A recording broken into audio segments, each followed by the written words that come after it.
आज हम लोग जिस सब्जेक्ट को पढ़ने जा रहे हैं, जो पॉलिटिकल साइंस है ना, बीए सेकेंड ईयर। तो सबसे पहले तो ये हम बीए और एमए का दिमाग से कॉन्सेप्ट निकाल देते हैं और सिलेबस से बिना बंधे हुए पढ़ते हैं। उसके पीछे रीजन है ना कि हम लिबर्टी के साथ पढ़ सकेंगे, किसी बाउंडेशन में नहीं। तो देखो, सबसे पहले हम ये समझे कि जो पॉलिटिकल थिंकर हैं, जैसे आप देखते होगे प्लेटो, अरस्तु, हॉब्स, मिल, बेंथम, बहुत सारे नाम आप सुनते हो। ये वेस्टर्न है, ऐसे ही सेम इंडियन में भी है। ठीक है। तो सबसे पहले हम पॉलिटिकल थिंकर के बारे में ना पढ़ के हम ये पढ़ लें कि ये पॉलिटिकल थिंकर आखिर कर क्या रहे हैं और ये होते कौन लोग हैं। क्योंकि बहुत बार आपके दिमाग में उलझन आएगा कि हम फिलॉसफी में भी इनको पढ़ते हैं, हम इनको सोशियोलॉजी में भी पढ़ लेते हैं और इनको हम पॉलिटिकल थिंकर के तौर पे भी पढ़ते हैं। तो सबसे पहले हमारे एक मन में जो सवाल आता है कि ये होते कौन लोग हैं, तो बेसिकली ये लोग फिलोसफर होते हैं, दार्शनिक होते हैं और ये एक बेहतर दुनिया को बनाने का प्रयास कर रहे हैं। बस इतनी बात आपको याद रखनी है। ये सब एक दार्शनिक हैं और एक बेहतर दुनिया की बात करते हैं और वर्तमान की दुनिया पे सवाल उठा देते हैं। ये कुछ और नहीं, जैसे मान लो तुम्हारा घर है और तुम्हारे घर में मम्मी की बहुत ज्यादा चलती है, पापा की बहुत ज्यादा चलती है, बच्चों के ऊपर बहुत ज्यादा एक्सप्लॉइटेशन हो रहा। कोई आया, उसने कहा ये व्यवस्था अच्छी नहीं है क्योंकि इसमें घर के सभी लोग बेहतर तरीके से नहीं रह सकते। क्योंकि देखो, हमने जितने भी इंस्टीट्यूशन बनाए हैं ना, हमने जो भी इंस्टीट्यूशन बनाया है आज तक, या जो भी संस्था बनाई है, कोई भी संस्था, वो छोटी से छोटी, परिवार से लेकर, ठीक है, परिवार से लेकर आपकी विश्व तक, इन सबका केवल एक उद्देश्य है, मनुष्य को या ह्यूमन बीइंग को एक ऐसी कंडीशन प्रदान करना जिसमें वो मैक्सिमम खुश रह सके या अपने आप को डेवलप कर सके। ठीक, यही हमारा एक अल्टीमेट पर्पज है। देखो, ह्यूमन बीइंग ऐसा क्यों कर रहा है, बाकी प्रजाति या बाकी लोग ऐसा क्यों नहीं कर रहे? शायद इसके पीछे रीजन ये कि ह्यूमन बीइंग को ये लग गया, ये समझ में आ गया कि वो बहुत बेहतर हो सकता है, उसकी कोई लिमिटेशन बेहतर होने की नहीं है, बहुत बेहतर हो सकता है। शायद अदर एनिमल्स को ये सब नहीं पता। अब इसके पीछे क्या रीजन है, क्या नहीं रीजन, इसको अगर आपको पढ़ना हो तो युवाल नोआ हरारी की किताबों को पढ़िएगा तो थोड़ी एक अच्छी समझ मिलेगी और आप लोगों को पढ़ना चाहिए वो किताब। लेकिन हम फिर अपने टॉपिक पे आते हैं कि बेसिकली मनुष्य और जानवर में शायद अंतर भी यही है कि मनुष्य जो करता है और जानवर जो करता है वो कुछ मामलों में सेम है। जैसे सोना, उठना, खाना, पीना, ये काम जानवर भी करता है। जब आप घर में ये सब काम बस करते हो और पढ़ाई नहीं करते तो घर वाले क्या कहते हैं कि जानवर हो गए हो तुम, है ना, कहते हैं। तो जानवर और इंसान फिजिकल वर्क दोनों करता है, सारे कुछ बायोलॉजिकल वर्क। जो सबसे बड़ा डिफरेंस होता है वो डिफरेंस ये है कि ह्यूमन बीइंग अपनी लिमिटेशन को हमेशा क्रॉस करके ऊपर उठना चाहता है। जैसे तुम एक किसान परिवार में पैदा हुए लेकिन आईएएस बनना चाहते हो, आईएएस परिवार में पैदा हो गए तो शायद और मंत्री या नेता बनना चाहोगे। लेकिन जानवर में ऐसा नहीं होता कि इस परिवार में पैदा होकर प्रमोशन, ऐसा नहीं। उसी गली का कुत्ता है, उसी गली में रहेगा, ये नहीं सोचेगा कि मुझे बड़ा साम्राज्य बनाना है। ठीक, मेरा कहने का मतलब कि मनुष्य की जो क्षमताएं हैं, पहले हम बात कर लें कि पॉलिटिकल साइंस जैसा सब्जेक्ट आया ही क्यों। क्या कुत्तों में, भैंसों में, हाथी में ये साइंस सब्जेक्ट नहीं होता होगा? किसी भी फॉर्म में होता होगा कि नहीं होता होगा? तो सबसे पहले इसका रीजन है कि मनुष्य के अंदर एक विशेष क्षमता है, वो क्षमता है खुद को बेहतर करने की। मतलब उसके पता है मनुष्य को कि उसके अंदर बहुत कुछ है, अभी बहुत कुछ बन सकता है और वो लगातार कोशिश कर रहा है। जैसे तुम्हारा सिविल सर्विस की तैयारी करना है ना, तुम लोगों का जैसे पब्लिक जीवन में अपने आप को बेहतर करना, इसीलिए तो इलाहाबाद आए, प्रयागराज पढ़ने, अपने एरिया से बाहर निकल के कि डेवलप कर सको। हम सब ये जर्नी कर रहे हैं, एक व्यक्ति के तौर पे भी ये जर्नी हो रही है, एक परिवार के तौर पे भी हो रही है, एक सोसाइटी के तौर पे हो रही है और एक समाज के तौर पे, एक राज्य के तौर पे हो रही है। सब यही कर रहे हैं। जो इस जर्नी को सबसे बेहतर बनाता है वो कहता है कि मैं बेहतर हूं। जैसे मान लो बिहार में प्रशांत किशोर यही कह रहे थे ना कि हम इस जर्नी को और बेहतर बनाएंगे आप लोगों के लिए और आप लोग बाहर जाते हो कमाने, वहां पर आपका एक्सप्लॉयटेशन होता है, आप यहां रहोगे, ज्यादा खुश होके बेहतर करोगे। तो हम सब एक ऐसा इकोसिस्टम बनाना चाहते हैं यहाँ मनुष्य, ह्यूमन बीइंग सबसे बेहतर तरीके से रह सके, खुद को डेवलप कर सके, मतलब अपने अंदर की सारी क्षमताओं को बाहर ला सके, पोटेंशियल तक नहीं पहुंच सके, पोटेंशियल है उसको रियलिटी में बदल सके। पोटेंशियल तो तुम नहीं बना सकते ना किसी चीज की, पोटेंशियल तो नेचुरल है। जैसे मान लो, सपोज करो, अगर एक आम का पेड़ है, उसके अंदर पोटेंशियल आम ही का पेड़ बनने का, तो आम का बीज है, उसके अंदर पोटेंशियल अमरूद का पेड़ बनने का तो नहीं हो सकता ना, कितना भी खाद पानी डाल दो अमरूद की। तो पोटेंशियल तो नेचुरल है। और मैं पहले आपको एक बात बता चुका हूं कि जो चीज भी नेचुरल होती है वो डिस्कस से बाहर है, उसमें हम बेहतर बनाने की बात नहीं कर सकते। जो नेचुरल है वो सबसे बेहतरीन है और उसको एक्सेप्ट करना है। तो मनुष्य का नेचुरल पोटेंशियल बहुत ज्यादा है, शायद हम ही ने उसको कम आंका हो या धीरे धीरे उसके अंदर जो हो, हमें समझ रहे हो। जैसे एक छोटा सा बीज है, हमें नहीं पता होता कितना बड़ा पेड़ हो जाएगा, वो बीज के ही अंदर वो पोटेंशियल इनबिल्ड है। समझ में आ रही है बात की नहीं आ रही? हम उस पेड़ में जितना पानी वानी डालते हैं उतना बेहतर कंडीशन में पहुंचता जाता है। तो मानवता भी एक बीज है, उसके अंदर ह्यूमन बीइंग के अंदर कितना पोटेंशियल है, इसी के लिए हम बहुत तरह की चीजें कर रहे हैं। और सारे फिलोसफर एक बेहतर इकोसिस्टम बनाना चाहते हैं। वो कहते हैं कि मुझे बेहतर समझ है, मैं बता रहा हूं ऐसे करो, ये पेड़ और अच्छा होगा। बस यही है। जैसे सपोज करो तुम्हारे घर में कोई रिश्तेदार आए और वो बोले कि देखो यार ऐसा नहीं, बच्चे बहुत अच्छे होते हैं, उनको डांटो वाटो नहीं, डर जाएंगे तो भविष्य अच्छा नहीं होगा। तो उसने कहा कि घर की कंडीशन को बदलो ताकि घर और बेहतर हो। इतने में कोई दूसरा आया, उसने कहा नहीं नहीं, ये बच्चे हैं बहुत दुष्ट होते हैं, इनको बहुत कूटो, नहीं बिगड़ जाएंगे। अब फिर तुम देखते रहना, जो अभी अच्छा अच्छा बनने की कोशिश कर रहे हो। एक वो भी आके थिंकर आया, है ना, जैसे एक थिंकर बुआ, एक थिंकर मौसी, घर को लेके दोनों थिंकर है ना। दिन भर कान में 1 घंटे थिंकिंग तो चलती है। पता चला एक मौसी दूसरी मौसी के सामने फिलोसफरी तो होती है कि ऐसा करो बहू कंट्रोल में रहेगी, ऐसा करो लड़का कंट्रोल में रहेगा, है। तो सब थिंकर है अपने अपने। तो जो पूरे विश्व को लेके एक नजरिया दे रहे हैं वो पॉलिटिकल थिंकर है। तो मतलब बेसिकली जो फिलोसफर हैं वो एक आइडिया देते हैं इस पूरे दुनिया को देखने का, एक बेसिक बड़ी थ्योरी दे देते हैं। जैसे मान लो तुम्हारे घर में एक रिश्तेदार आया, उसने कह दिया कि जो लोग होते हैं ना बहुत दुष्ट होते हैं। तो इसका तय हो गया मतलब कि वो क्या कहना चाहता है। वो ये भी कहना चाहता है कि कंट्रोल रखो, वो ये भी कहना चाहता है कि आवश्यकता पड़ने पे मारो, वो ये भी कहना चाहता है कि इनको ज्यादा आजादी ना दो, यही सब कह रहा है ना वो। तो उसने बेसिकली एक चीज कहा, लेकिन उसने परिवार का पूरा स्ट्रक्चर बना दिया। उसके हिसाब से इकोनॉमी क्या हो गई, सारा कंट्रोल अपने पास रखो। तो एक उसने आइडिया दिया, एक बेसिक लाइन बोली, उसी लाइन का सोसाइटी पे इंपैक्ट अलग पड़ा। जैसे मान लो एक रिश्तेदार आया, उसने कहा लड़कियों को ज्यादा आजादी नहीं देनी चाहिए। अब उसकी इकोनॉमी क्या है कि लड़कियों के पास प्रॉपर्टी नहीं हो। तो अगर उसके हिसाब से सोशियोलॉजी बनाओगे तो जेंडर डिस्क्रिमिनेशन क्या है, एथिकल है, राइट है, सही है। उसके हिसाब से अगर सोशियोलॉजी बनाओगे तो लड़कियों को 9 बजे के बाहर नहीं निकलना चाहिए।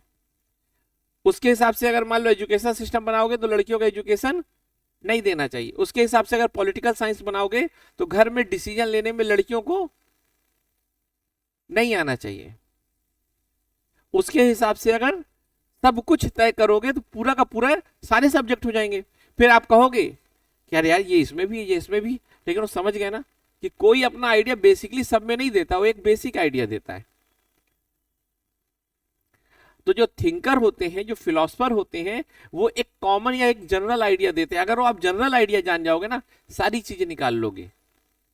तो हमेशा जब भी किसी पॉलिटिकल थिंकर को पढ़ा करो तो प्लीज ट्राई किया करो कि इसका जनरल कोर समझ में आ जाए, सेंस कि आखिर ये ऐसा क्यों कर रहा है। और यही पढ़ाई है एकेडमिक की, यही पढ़ाई। अगर आपको वो कोर समझ में आ गया तो आप समझ जाओ कि आप उसको सब कुछ जान गए,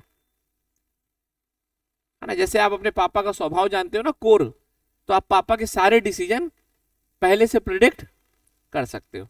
तो वैसे ही आपको भी फिलोसफर या थिंकर जो भी आप पढ़ो, आप उसके बारे में कोर आइडिया समझने की कोशिश करो। यही पढ़ाई है। अगर आपके टीचर आपको पढ़ाते हैं तो टीचर से पहला सवाल पूछो कि सर इसका कोर बताइए, प्लेटो क्या है, एक शब्द में बताइए बस। और फिर साथ में प्लेटो की जितनी थ्योरी और है उस एक शब्द से डिडक्ट करके बताइए कि कैसे निकली है। फिर 2 वो बताएंगे, 5 आप खुद लिख सकते हो। और आपका नोट्स शायद 1 या 2 लाइन का होगा प्लेटो का, या 10 लाइन का हो सकता है, बस उससे ज्यादा नहीं होगा। लेकिन अभी आप क्या कर रहे हो आप जानते हो। तो सबसे पहले मैंने आपको ये बताने की कोशिश की कि पॉलिटिकल साइंस या सारे सब्जेक्ट को पढ़ने का एक तरीका क्या होना चाहिए। फिर दूसरी बात, अब आते हैं पॉलिटिकल साइंस। तो बेसिकली पॉलिटिकल साइंस केवल बात किस बात पे करता है, स्टेट की, बस। किसकी, ये, क्योंकि सबसे बड़ा जो विषय है आज की डेट में वो स्टेट है। और जब भी आपको मैं एक बात बताऊं कि अगर मैं एक शब्द बोलूं कभी भी तो रीजनिंग होती है, दूसरा शब्द अपने आप जुड़ जाता है। क्योंकि कभी कोई एक शब्द अकेले आता ही नहीं। जैसे मैंने बोला कि वो उसकी मौत हो गई, तो इसका तय है कि उसका जीवन था। है, समझ में आ रही बात की नहीं आ रही। अगर मैंने कहा कि पेट भर गया तो मतलब पहले पेट खाली था। तो हमेशा रीजनिंग रखना अपने दिमाग में। तो अगर मैं बोलूंगा स्टेट, तो फिर स्टेट किसी ना किसी तो मिलके बना ही होगा, या कुछ ना कुछ तो होगा। तो वहीं से एक कॉन्सेप्ट और आ जाता है, इंडिविजुअल या व्यक्ति। तो जो पूरा का पूरा पॉलिटिकल साइंस आप सब्जेक्ट पढ़ते हो उसमें केवल 2 मुख्य बातें होती हैं। पहली बात जो होती है वो स्टेट कैसा होना चाहिए। तो जो सबसे मेन बात होगी कि स्टेट का सोर्स क्या है, स्टेट कहां से आया, स्टेट को भगवान ने बनाया कि स्टेट को नेचर ने बनाया, स्टेट को व्यक्तियों ने बनाया, क्या है स्टेट। 3 सोर्स हो सकते हैं। जैसे नदियां, पहाड़, पर्वत, ये पृथ्वी किसने बनाया, नेचर ने। तो क्या भारत को, पाकिस्तान को, अमेरिका को किसी ने बनाया, मतलब राज्य को, राज्य स्टेट। तो स्टेट जो एक काम है, मतलब उसका शेप अभी मत देखो कि बड़ा छोटा हो रहा है, वरना डाउट हो जाएगा कि पाकिस्तान तो अभी बना था। कॉन्सेप्ट स्टेट का, विचार। जैसे परिवार हमारा छोटा बड़ा होता रहता है, तो इसका ये थोड़ी मतलब परिवार हम बना रहे हैं। क्या परिवार हमेशा शुरू से चला आ रहा है, क्योंकि भगवान शिव का भी परिवार है, जो भगवान है जिन्होंने दुनिया बनाई, अगर उनका भी परिवार है तो मतलब परिवार। तो अगर मैं आपको पढ़ाने से ज्यादा सोचने की चीजों में डेवलप करने की कोशिश करता हूँ, देखो मेरा हमेशा उद्देश्य, पढ़ाई तो आप कर ही लोगे क्योंकि आप ईस्ट के ऑक्सफोर्ड में पढ़ रहे हो तो अब इससे मैं थोड़ी उसकी तुलना में आपको पढ़ा सकता हूँ। 3-3 लाख 2.5-2.5 लाख जो सैलरी पा रहे प्रोफेसर, वो आपको अच्छा पढ़ाएंगे। तो मेरा कहने का ये मतलब है कि आप देखो परिवार कहां से आया, बताओ, हमने बनाया परिवार।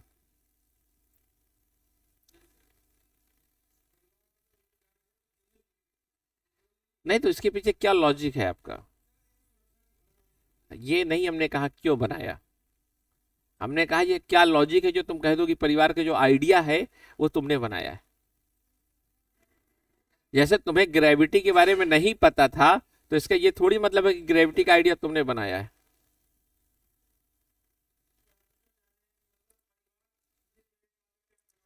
हाँ, परिवार का आइडिया तुम्हारा है कि परिवार एक नेचुरल कॉन्सेप्ट है। देखो बात समझो मैं क्या कह रहा हूं। मैं ये नहीं कह रहा कि परिवार 4, 8, 10, 2, 12 लोगों का। परिवार, फैमिली एक आइडिया है, समझ में आ रहा है? एक विचार है। उसको इम्प्लीमेंट करोगे तुम कैसे करोगे ये एक अलग सवाल होगा। अभी तो विचार की प्योरिटी पे और विचार के एग्जिस्टेंस पे बात हो रही है। वास्तव में जब मैं तुम लोगों को पढ़ाता हूं तो तुम्हें कितना आता नहीं आता, लेकिन बात करते करते मुझे बहुत चीजें पता चलती हैं। जैसे ये शब्द वाकई सोचने लायक था, अभी तक मैं भी गलत सोच रहा था, आज मेरा भी है कि फैमिली एक विचार के तौर पे हम बात कर रहे हैं। वरना तो फैमिली तो कल हमारी शादी होगी तो वही बनाऊंगा, फिर कहोगे आर्टिफिशियल। ये थोड़ी बात हो रही, ये विचार भी था कि नहीं था, या परिवार एक ग्रेविटी की तरह का कॉन्सेप्ट है। तो अगर ये है तो फिर परिवार तो नेचुरल हो गया ना, फिर ह्यूमन। ये कैसे कह सकते हो ये तो बताओ। कौन सा इतिहास? कितनी हिस्ट्री जानते हो? तो उसके बारे में कुछ लिखा हुआ है? अनुमान ही तो है वो भी एक। तो कैसे धीरे धीरे, फिर धीरे धीरे परिवार तुम कह रहे हो, तो जीरो में था परिवार। तुम अपनी बात खुद कह रहे हो कि मैंने ये नहीं कहा कि परिवार का सबसे अच्छा रूप कौन सा है, तुमने कहा धीरे धीरे परिवार। तो इसका ये मतलब है कि पहले था, उसको धीरे धीरे अच्छा कर रहे हो। ये तो एक सिद्धांत है, मैं भी एक्सेप्ट करता हूं। मैं ऐसा नहीं कह रहा कि एक मत ये नहीं है, लेकिन इतना रिजिड नहीं हो सकते ना। अगर तुम इतना रिजिड हो जाओगे तो तुम दूसरे थिंकर को एक्सेप्ट कैसे करोगे? मैं ये कह रहा हूं, बी स्टूडेंट, तुम्हें अपना दर्शन नहीं बनाना। अभी तुम्हें सबको एक्सेप्ट करना है, क्योंकि तुम्हें भविष्य में एक ऑफिसर बनना है, रिजिड नहीं हो सकते। अगर तुम रिजिड हो जाओगे तो तुम्हारी डेमोक्रेटिक कल्चर खत्म हो जाएगा। तुम्हें दूसरे को भी सुनना है। जैसे अगर तुम बोल रहे हो ना, तो दोनों बात रखना सीखो। ये हल्की सी बात नहीं है, बहुत इंपॉर्टेंट है। जो तुम्हारा नेचर है, तुम ये कह सकते हो कि दोनों लक्षण है। तो हमेशा जो यूपीएससी की पर्सनालिटी और पढ़ाई वाली है, क्योंकि देखो हमें पता है कि हम एकेडमिक में आगे फ्यूचर नहीं बनाने जा रहे। हम सबका एक अल्टीमेट गोल यूपीएससी ही है बाद में, या सिविल सर्विस है, या कोई और। तो सबसे मेन बात देखो कि तुम्हें दूसरे को एक्सेप्ट करना आना चाहिए। बात सही है ना इसकी ना उसकी, दोनों के पीछे ओपिनियन है ना। अब मैं उन दोनों को एक्सप्लेन करने के, तुम्हें फंसाने के लिए नहीं कोशिश कर रहा, जबकि तुम्हें यह कह रहा हूं कि एक नजरिया और डेवलप करो। शायद परिवार का आइडिया था, हमें पता नहीं था। शायद स्टेट का आइडिया हो, हमें पता नहीं, हमने नहीं बनाया हो। शायद था, हमने केवल उसके फॉर्म को और धीरे धीरे बढ़ाया हो।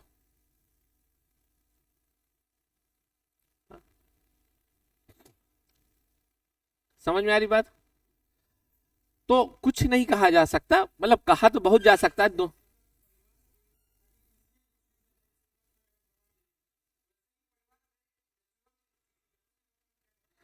नेचुरल इंस्टीट्यूशन इसलिए है, अगर कहा जाए तुम आर्टिफिशियल, मैंने तो नहीं कहा कि मैं तुमसे, मैं ये कह रहा हूं कि मैंने कहा दोनों है। आर्टिफिशियल का ये अगर माना जाए, तुम कह रहे हो आर्टिफिशियल, मैं नेचुरल। नेचुरल हम शुरू से सामूहिक रहे, परिवार के बिना रह ही नहीं सकते। अगर ऐसा होता तो बहुत सारी, क्यों लोग परिवार बनाते हैं? 40-50 साल के बाद फिर एक परिवार में आना चाहते हैं, शादी तो लाख, फिर परिवार का हिस्सा। और परिवार का मतलब हम एक संगठन का हमेशा पार्ट बन के रहना चाहते हैं। ये ह्यूमन नेचर है कि हम किसी ना किसी लोगों से जुड़ के रहना चाहते हैं। शायद उसी से परिवार, समाज और सब कुछ निकला हो, बृहद रूप। तो देखो, अगर कहा जाए कि परिवार ना होता, या नेचुरल या आर्टिफिशियल, तो एक बात ये भी देखा जा सकता है, अगर नेचुरल है तो फिर कभी भविष्य में खत्म नहीं होना चाहिए। और धीरे धीरे अगर खत्म हो जाए, मान लो आज से 20 साल बाद हर इंसान आजाद हो जाए, जैसे बदल रहा है ना सब चीजें।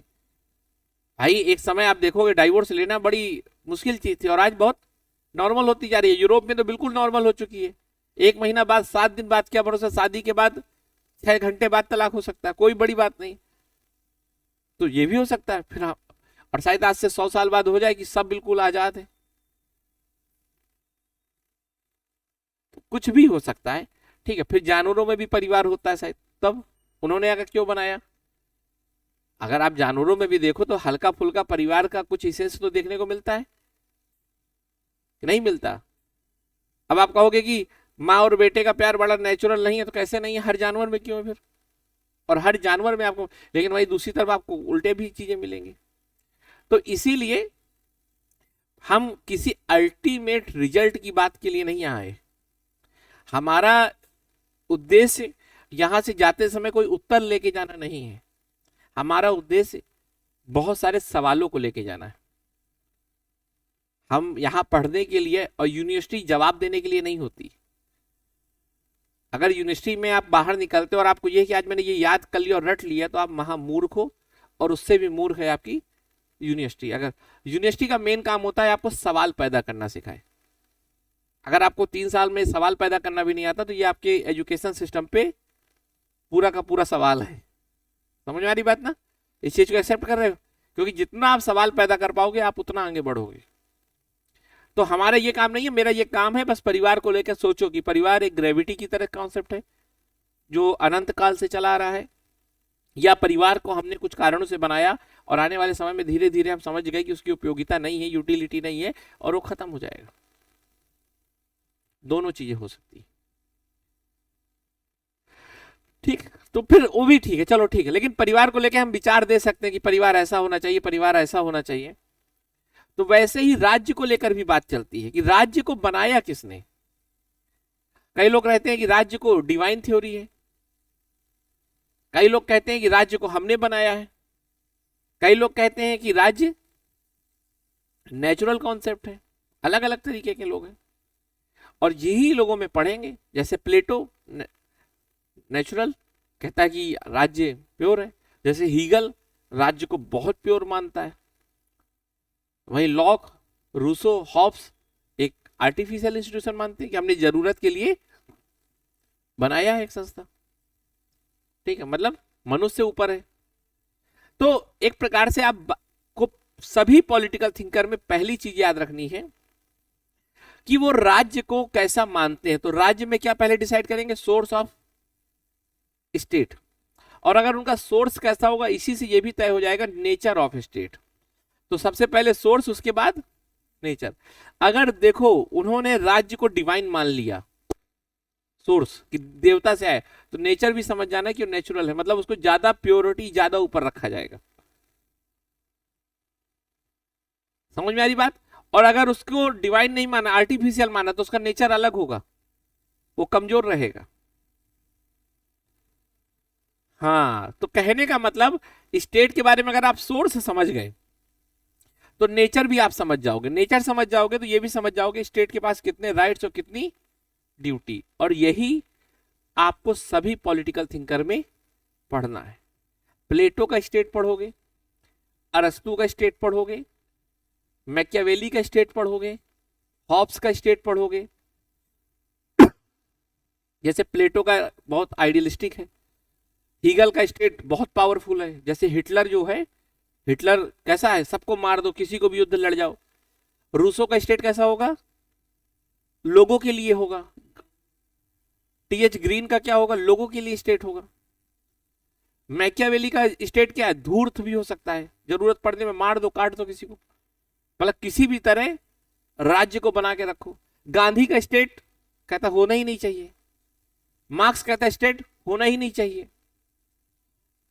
मार्क्स कहता है कि स्टेट न देवता से निकला है, न प्रकृति से निकला है, ये कैपिटलिस्टों से निकला है, बिजनेसमैनों से, अडानी, अंबानी और टाटा, मतलब इन लोगों जैसे। अगर आपको भारतीय संदर्भ में बताऊं, मतलब किसी को मैं क्रिटिसाइज नहीं करना चाह रहा, लेकिन चूंकि आप लोग यही नाम सुनते हो, तो कहने का मतलब बड़े बड़े उद्योगपतियों से निकला है राज्य, केवल उनका हथियार है और राज्य के नाम पे ही शोषण हो रहे हैं। समझ में आ रही बात। तो राज्य कहां से आया है उसी से तय हो जाएगा। जो राज्य को कहता है कि उद्योगपतियों और बिजनेसमैन का हथियार है, वो कहेगा राज्य को खत्म कर देना चाहिए, कहेगा ना। तो कार्ल मार्क्स यही कहता है कि राज्य को खत्म कर देना चाहिए, गांधी जी भी राज्य को खत्म। तो समझ में आ गई बात, राज्य को लेकर क्या अप्रोच है, सबसे पहले ये समझना, फिर नेचर समझ जाओगे, राइट्स और ड्यूटी, और जस्ट उसके बाद आप देखोगे जो राज्य को ऊपर रखेगा वो इंडिविजुअल को नीचे रखेगा, जो इंडिविजुअल को ऊपर रखेगा वो राज्य को नीचे रखेगा, और आपका पूरा का पूरा पॉलिटिकल थिंकर खत्म हो जाएगा। आपको बस इतना चीजें समझनी है किसी भी पॉलिटिकल थिंकर में। जैसे मैं आपसे पूछूं, हीगल है, हीगल ने स्टेट को बहुत ऊपर रखा है, तो इंडिविजुअल को नीचे रखा। हीगल अगर एक कॉन्स्टिट्यूशन बनाएगा तो उसमें अधिकारों की बात ज्यादा नहीं करेगा। समझ में आ रही बात। अगर रूसो एक कॉन्स्टिट्यूशन बनाएगा तो अधिकारों की बहुत बात करेगा। लॉक अगर बनाएगा तो, अगर मैं कहूं कि स्टेट को आर्टिफिशियल मानता है, क्लियर हो गई। हाँ, ऑब्वियस सी बात है। तो इस तरह आपको समझना है। तो जब तक आपके अंदर यह अप्रोच पढ़ने का नहीं आएगा, तब तक आप वो पढ़ाई नहीं कर पाओगे जो आपको भविष्य में आगे लेके जाएगी। मैं ये नहीं कह रहा कि परसेंटेज तो बहुत छोटी चीज है, बहुत ही ज्यादा छोटी। मैं तो कह रहा हूं परसेंटेज लाना हो तो आप, जो चर्चा चूंकि ऑनलाइन है तो नहीं बोलना चाहूंगा, ठीक है, नहीं तो परसेंटेज की तो कहानी आपको भी पता है, इसी क्लास में 75%, 70% कैसे आए, ठीक है, वो हमारा एक अलग विषय है परसेंटेज आने के लिए, है ना, हम बाद में कर लेंगे तुरंत। लेकिन आप समझ में आ गया। अब इतना समझ में आ गया होगा आपको कि एक पॉलिटिकल थिंकर क्या करता है, वो बताना चाहता है कि सबसे आइडियल कंडीशन क्या है for the development of human being, and what is the development, development is the potential to reality. बस इतनी बातों को पहले एक बार आत्मसात कर लो। और पॉलिटिकल थिंकर और फिलोसफर में अब डिफरेंस आपको पता चल गया। बेसिकली होते सब फिलोसफर ही है। जब उस फिलोसफर की पॉलिटिकल डायमेंशन पे बात करते हैं तो उसको पॉलिटिकल थिंकर मान लेते हैं। जब उस फिलोसफर की सोशल डायमेंशन पे बात करते हैं तो उसे सोशल थिंकर मान लेते हैं। तो सोशियोलॉजी वाले ही प्लेटो को पढ़ेंगे, हीगल ही उसको भी पढ़ेंगे। तो इस तरह आपको बहुत ज्यादा कंफ्यूज नहीं होना और इस चीजों को समझना है। ठीक है, समझ में आ गई बात? ठीक है, तो अब हम एक कदम और आगे चलते हैं। ये पूरा जो विश्व है, जो हजारों सालों से पीछे से चल रहा है और आज तक है, एक पॉलिटिकल थिंकर की जर्नी के तौर पे इसको देखते हैं। तो बेसिकली मैं आपको अगर एक बात बताऊं बहुत छोटी सी, तो दो शब्द याद रखिएगा आप।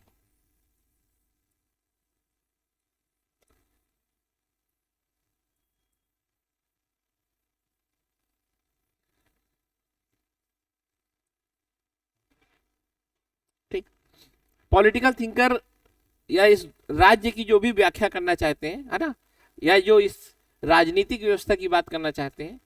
और देखो, थोड़ी सी मैं और इस पे चर्चा करना चाहूंगा क्योंकि आप लोगों की सहमति और जनरल विल ये बनी है कि हमको कॉन्सेप्ट के लिए पढ़ना है, एग्जाम के लिए नहीं पढ़ना भी।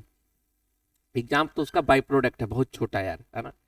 मतलब इतना है एग्जाम का कि एक दिन पहले भी अगर आओगे ना तो मैं ये दावा कह सकता हूं कि अभी भी पूरा हो जाएगा सिलेबस, वो भी बहुत अच्छे से।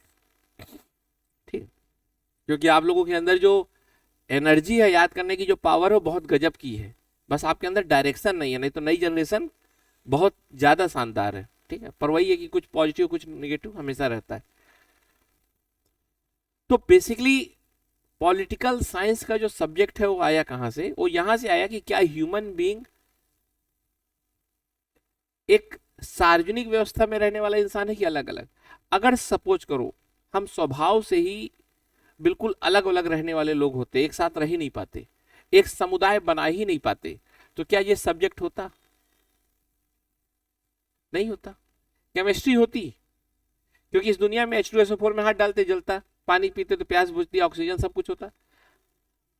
लेकिन बायोलॉजी होती, पर सोशियोलॉजी नहीं होती, शायद पॉलिटिकल साइंस भी नहीं होती। क्यों? क्योंकि पॉलिटिकल साइंस आया ही कब है? जब हम एक समुदाय के तौर पर रहने लग गए।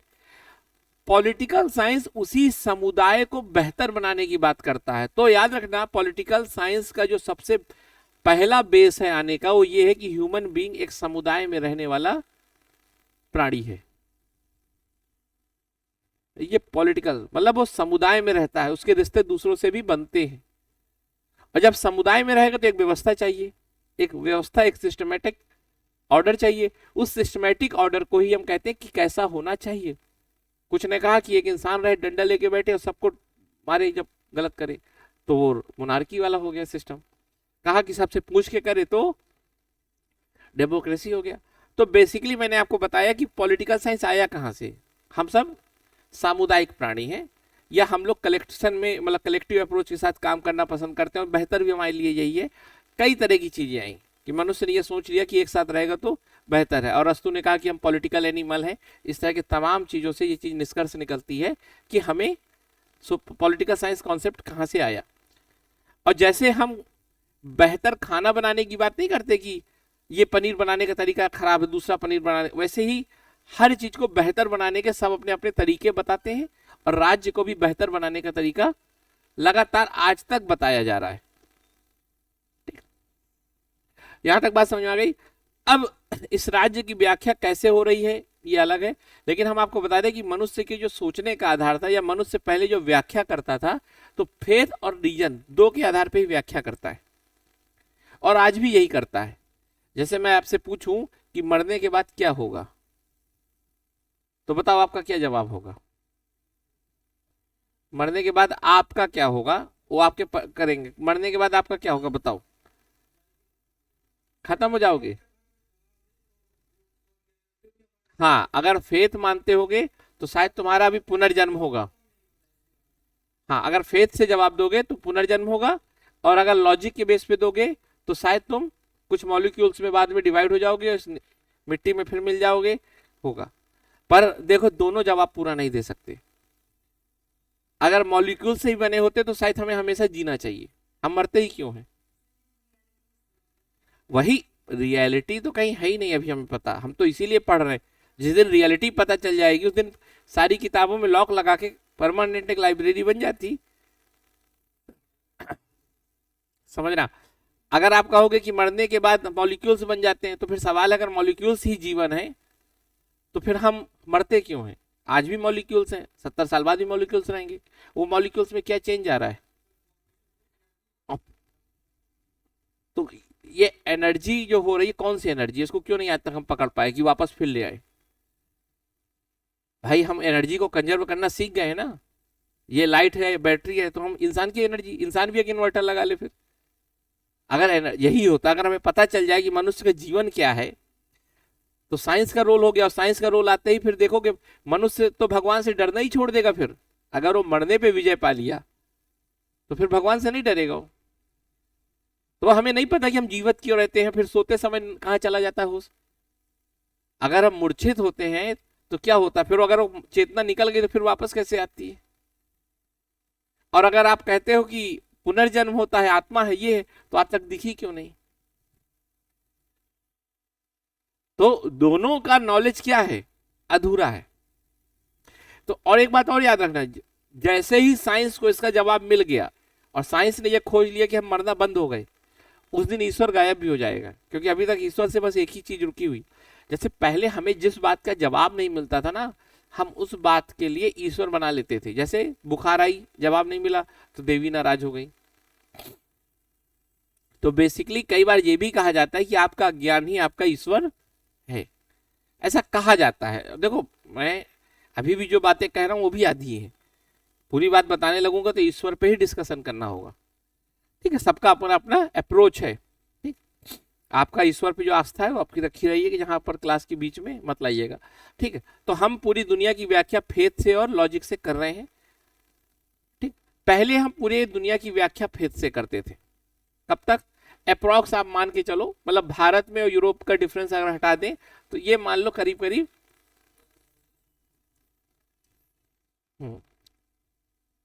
क्योंकि आपको पता होगा कि मनुष्य आया कब, मतलब इस तरह नहीं लिखा जाना चाहिए, लेकिन 10,000 BC के पहले मनुष्य का एक ऑफिशियल, मतलब औपचारिक रूप से देखो तो उसने खेती किसानी धीरे धीरे वो गतिविधियों में, उसके पहले तो वो भी क्या था? बिल्कुल एनिमल था।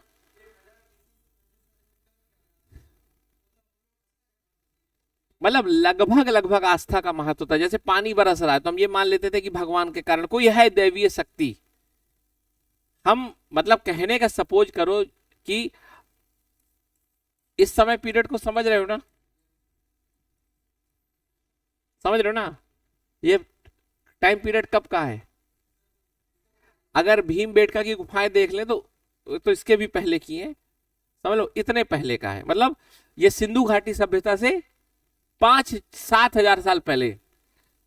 देखो सिंधु घाटी सभ्यता का भी टाइम डिबेट में फिर आ गया है सिनौली उनौली की खोज से, है ना?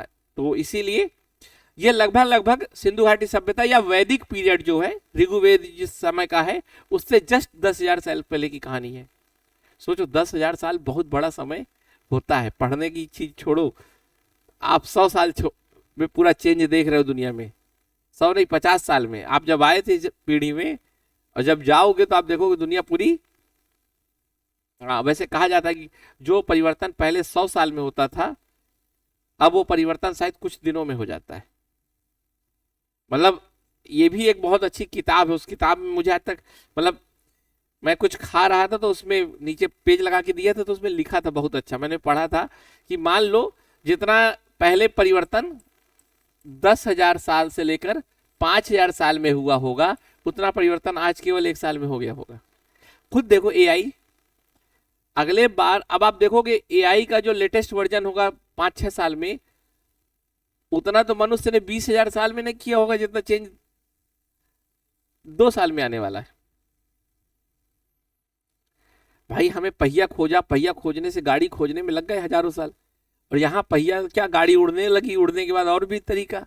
तो अब परिवर्तन बहुत तीव्र हो गया है, बहुत ज्यादा। ठीक है, तो चलो हम आते हैं।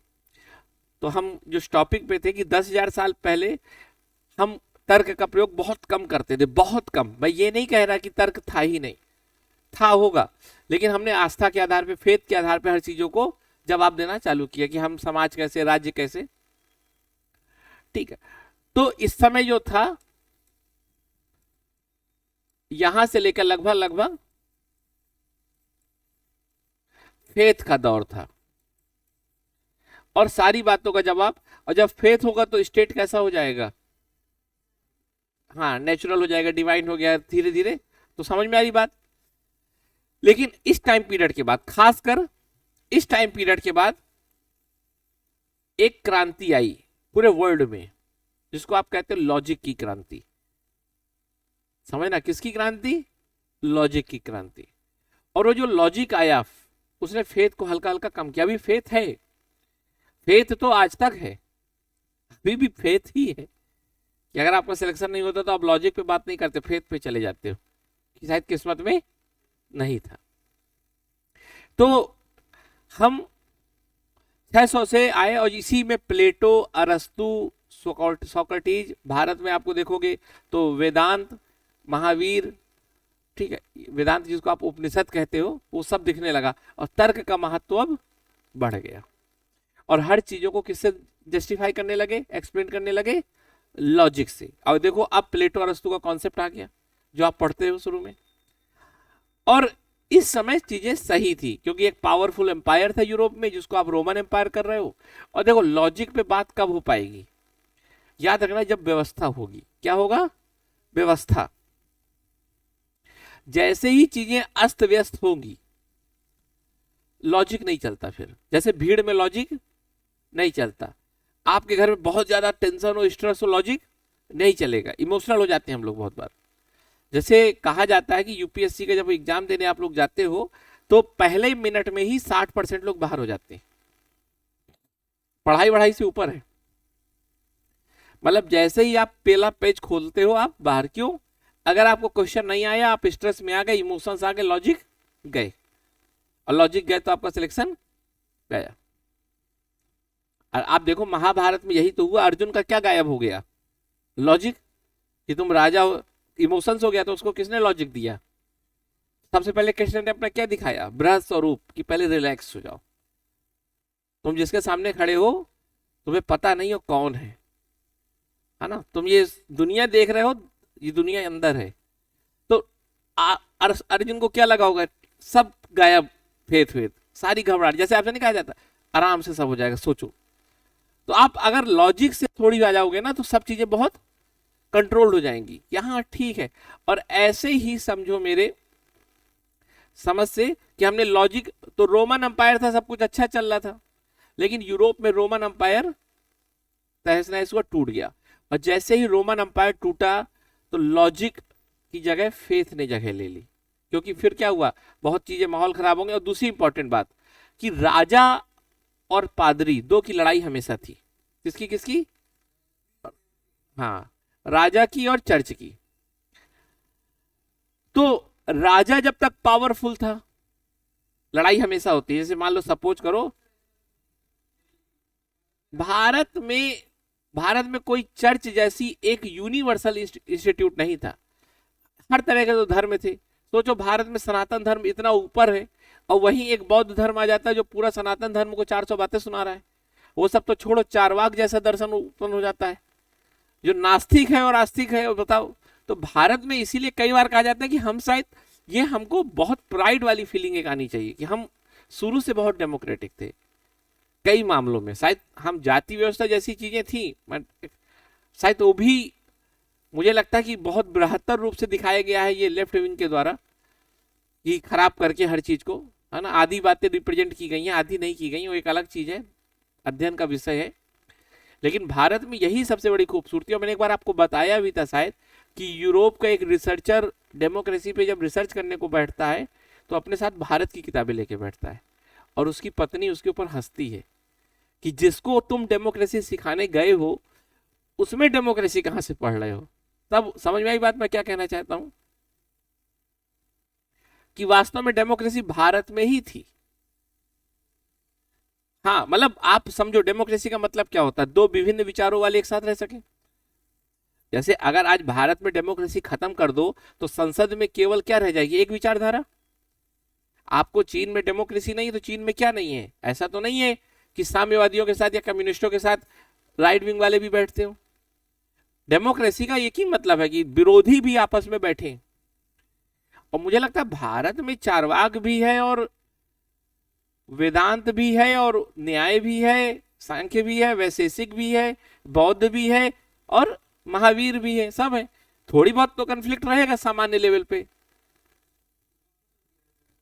नहीं चलो थोड़ी बहुत तो हिंसा भी हो, मैं मानता हूं, एक्सेप्ट करता हूं, लेकिन वो तो नीचे के लोगों के वर्गों को द्वारा है या कुछ अपने निहित स्वार्थों से कर रहे हैं। लेकिन ऐसा तो नहीं कि एग्जिस्टेंस खत्म कर दिया, किसी को जला के मारा हो कि इसके खिलाफ बोला तो जला के मारो, ऐसा कुछ। थोड़ी बहुत चीजें तो ठीक है, लेकिन आखिर चारवाक है ना, आज तक विचारों में है, डिबेट हुई ना उसने। और सबसे बड़ी बात है भारत में जो सबसे बड़ा डिस्कशन कल्चर था, महिला और पुरुष का आप देखते होंगे डिस्कशन, जिसमें आप गार्गी विदुषी जैसे डिस्कशन, याज्ञवल्क्य की। हाँ तो बनारस तो फेमस इसके लिए था, आपने संवाद देखा होगा, ठीक है। और यक्ष प्रश्न संवाद आपने देखा उसमें भी। तो भारत में ये भी आप लिख सकते हो कभी भी अगर लोकतंत्र पे चर्चा हो कि यहां प्रश्न देखे होंगे आपने, ठीक है, यम से प्रश्न पूछे गए, कठोपनिषद में आप पढ़ो यमराज से सवाल पूछे जा रहे हैं, ठीक है। तो सवालों का कल्चर होना अपने आप में दिखाता है कि डेमोक्रेसी है, यहां पर सवाल करने की आजादी होती थी। ये सब चीजों को बहुत अच्छे से, अगर आप अपने भारत को जानना चाहते हो तो आपको चीजों को एक्सप्लेन करना सीखना होगा। हम तो रटते रहे शुरू से, तो ये सब ध्यान ही नहीं दिया। हमने तो यम बस पढ़ लिया तो पढ़ लिया, कठोपनिषद पढ़ लिया, कठोपनिषद कठोपनिषद, तो हमें ये पढ़ना ही भूल गए कि इससे हम क्या एक्सप्लेन भी कर सकते हैं। और वही फिर मैं कहूंगा कि वो तो चलो पास्ट था, लेकिन वर्तमान उससे खतरनाक है, ठीक है। क्योंकि हम जिस संस्था में पढ़ रहे हैं या जहां पर है वहां पर अब जैसे कल मुझे एक विचार आया कि भारत में इलाहाबाद में कभी अच्छे विचार क्यों नहीं आएंगे, इलाहाबाद यूनिवर्सिटी में जो फिलोसफर है या जो शोध है वो अच्छी रिसर्च क्यों नहीं कर पाएंगे। उसके पीछे ये नहीं है कि यहाँ पर शोधार्थी अच्छे नहीं आते, शोधार्थी या जो रिसर्चर है उनका उद्देश्य रिसर्च के बेस पे आगे बढ़ना ना होकर नेटवर्क बनाने में आगे होता है कि हमारा किसी प्रोफेसर से अच्छा संबंध हो जाए तो हम आगे बढ़ जाए।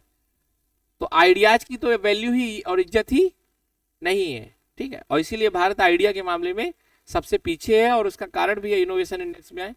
अब धीरे धीरे चीजें सुधार हो रही हैं। हम फिर आ जाते हैं अपने टॉपिक पे। तो फेथ, मैंने आपको बताया कि संस्थाओं में क्या राजा और चर्च के बीच में लड़ाई थी। जब राजा मजबूत था तो लोग बढ़िया बातें अच्छी अच्छी, लेकिन जब चर्च हो गया तो चर्च ने पूरा का पूरा फेथ को ही ऊपर कर दिया और लॉजिक को क्या कर दिया, नीचे कर दिया। और यहां से चीजें लॉजिक क्या होने लगी, खासकर आप ये मान लो यहां से लॉजिक का पतन शुरू हो गया। अभी आपको ये सब समझ में आएगा कि क्यों मैं बता रहा हूं। लॉजिक धीरे धीरे क्या होने लगा, खत्म होने लगा। और अब जो चर्च बोल देता था वही चीजें होती थी। और चर्च नहीं चाहता था कि कोई दिमाग लगाए, क्योंकि चर्च ने क्या कह रखा था कि हमको ईश्वर ने भेजा है और हमारे पास ही अल्टीमेट पावर है। और चर्च उसी पावर को क्या कर रहा था, अपनी लग्जरी लाइफ में यूज कर रहा। और कोई भी संस्था अपनी पावर कम करना नहीं चाहती, और चर्च इसी में बढ़िया आनंद ले रहा था। और राजा भी थोड़ी बहुत था कि चलो भाई तुम पा ही गए पावर तो हम तुम्हारे ही साथ हैं, और तुम भी खुश और हम भी खुश। और इस तरह पूरे के पूरे 1200 साल लगभग लगभग क्या रहा, चर्च का दबदबा रहा। अब हल्की हल्की चीजें आपको समझ में आएंगी। चर्च का क्या रहा, दबदबा रहा। दबदबा मतलब नो लॉजिक, ओनली फेथ। हर चीज को एक्सप्लेन नहीं करना, क्योंकि आपको जो कहा जाए आपको वही मान लेना है। लेकिन मैंने आपको बताया यूरोप की कंडीशन है। लेकिन उसी समय अब समझना, दो तीन चीजें एक साथ समझ में आएंगी आपको। कि मैंने आपको बताया था कि यूरोप में करीब करीब इस टाइम पीरियड में, यूरोप की बात बता रहा हूं मैं आपको, ये टाइम पीरियड कैसा है, बिल्कुल डार्क एज है अंधकार युग है। डार्क एज का मतलब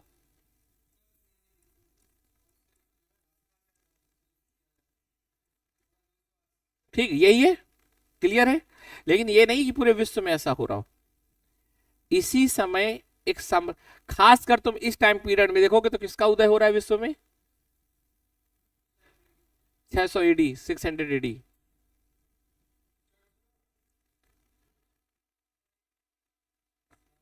इस्लाम।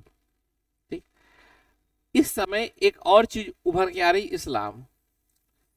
और मैंने आपको क्या बताया था?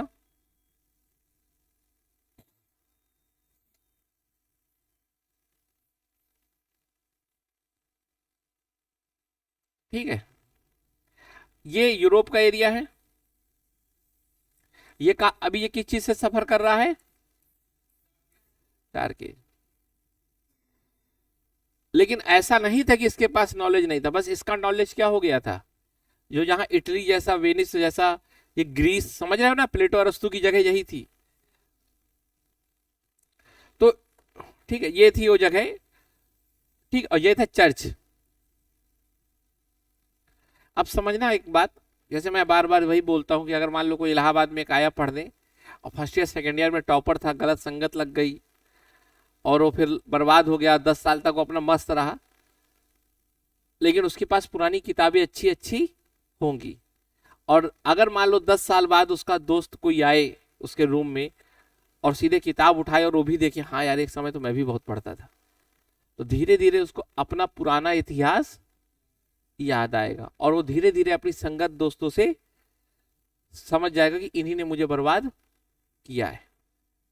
हो सकता है कि नहीं हो सकता? या मान लो उस लड़के को 10 साल बाद उसके रूम से निकालने के लिए लैंडलॉर्ड ने कहा कि यार तुम बहुत, हम नशा वशा करते हो, जाओ, तो रूम की किताबें हटा रहा होगा तो उसको पुरानी किताबें दिख जाएंगी। हो सकता है कि नहीं हो सकता? तो ऐसे ही यूरोप में ऑटोमन साम्राज्य ने जब डिस्टरबेंस करना चालू किया तो भागे वो लोग, और जब भागे तो अपने पुराने ग्रंथ ग्रंथ लेके कहां से यहां हो गए सब लेके, तो यहां वालों को फिर मिल गया और फिर वो पढ़ने के लिए शुरू हो गए। दूसरी चीज, अगर कोई नया लड़का होगा जो बिल्कुल नया नया आएगा, उसको बहुत अच्छा लगता सब कुछ सीखे, नया लड़का या नई लड़की, तो ऑटोमन एम्पायर जो था वो नया नया था, उसको सब पढ़ना था, तो वो यूरोप की किताबें यूरोप वाले नहीं पढ़ रहे थे, लेकिन ऑटोमन एम्पायर वाले लोग पढ़ रहे थे। जहां तक कि ऑटोमन एम्पायर में एक ऐसी जगह थी जिसको कहा जाता था कैपिटल ऑफ ट्रांसलेशन, मतलब अनुवाद की राजधानी। विश्व के कोई भी ग्रंथ लाओ, यहां अनुवाद करो, फारसी में पढ़ाओ। मतलब वो चाहते थे कि हम सबसे आगे रहे और पूरे विश्व की किताबों को लाया जाता था राजधानी। आप देखते हो ये कल्चर हमेशा थे, जैसे फायान हुएन संग क्या करते थे, आते थे लेके जाते थे ना किताबें।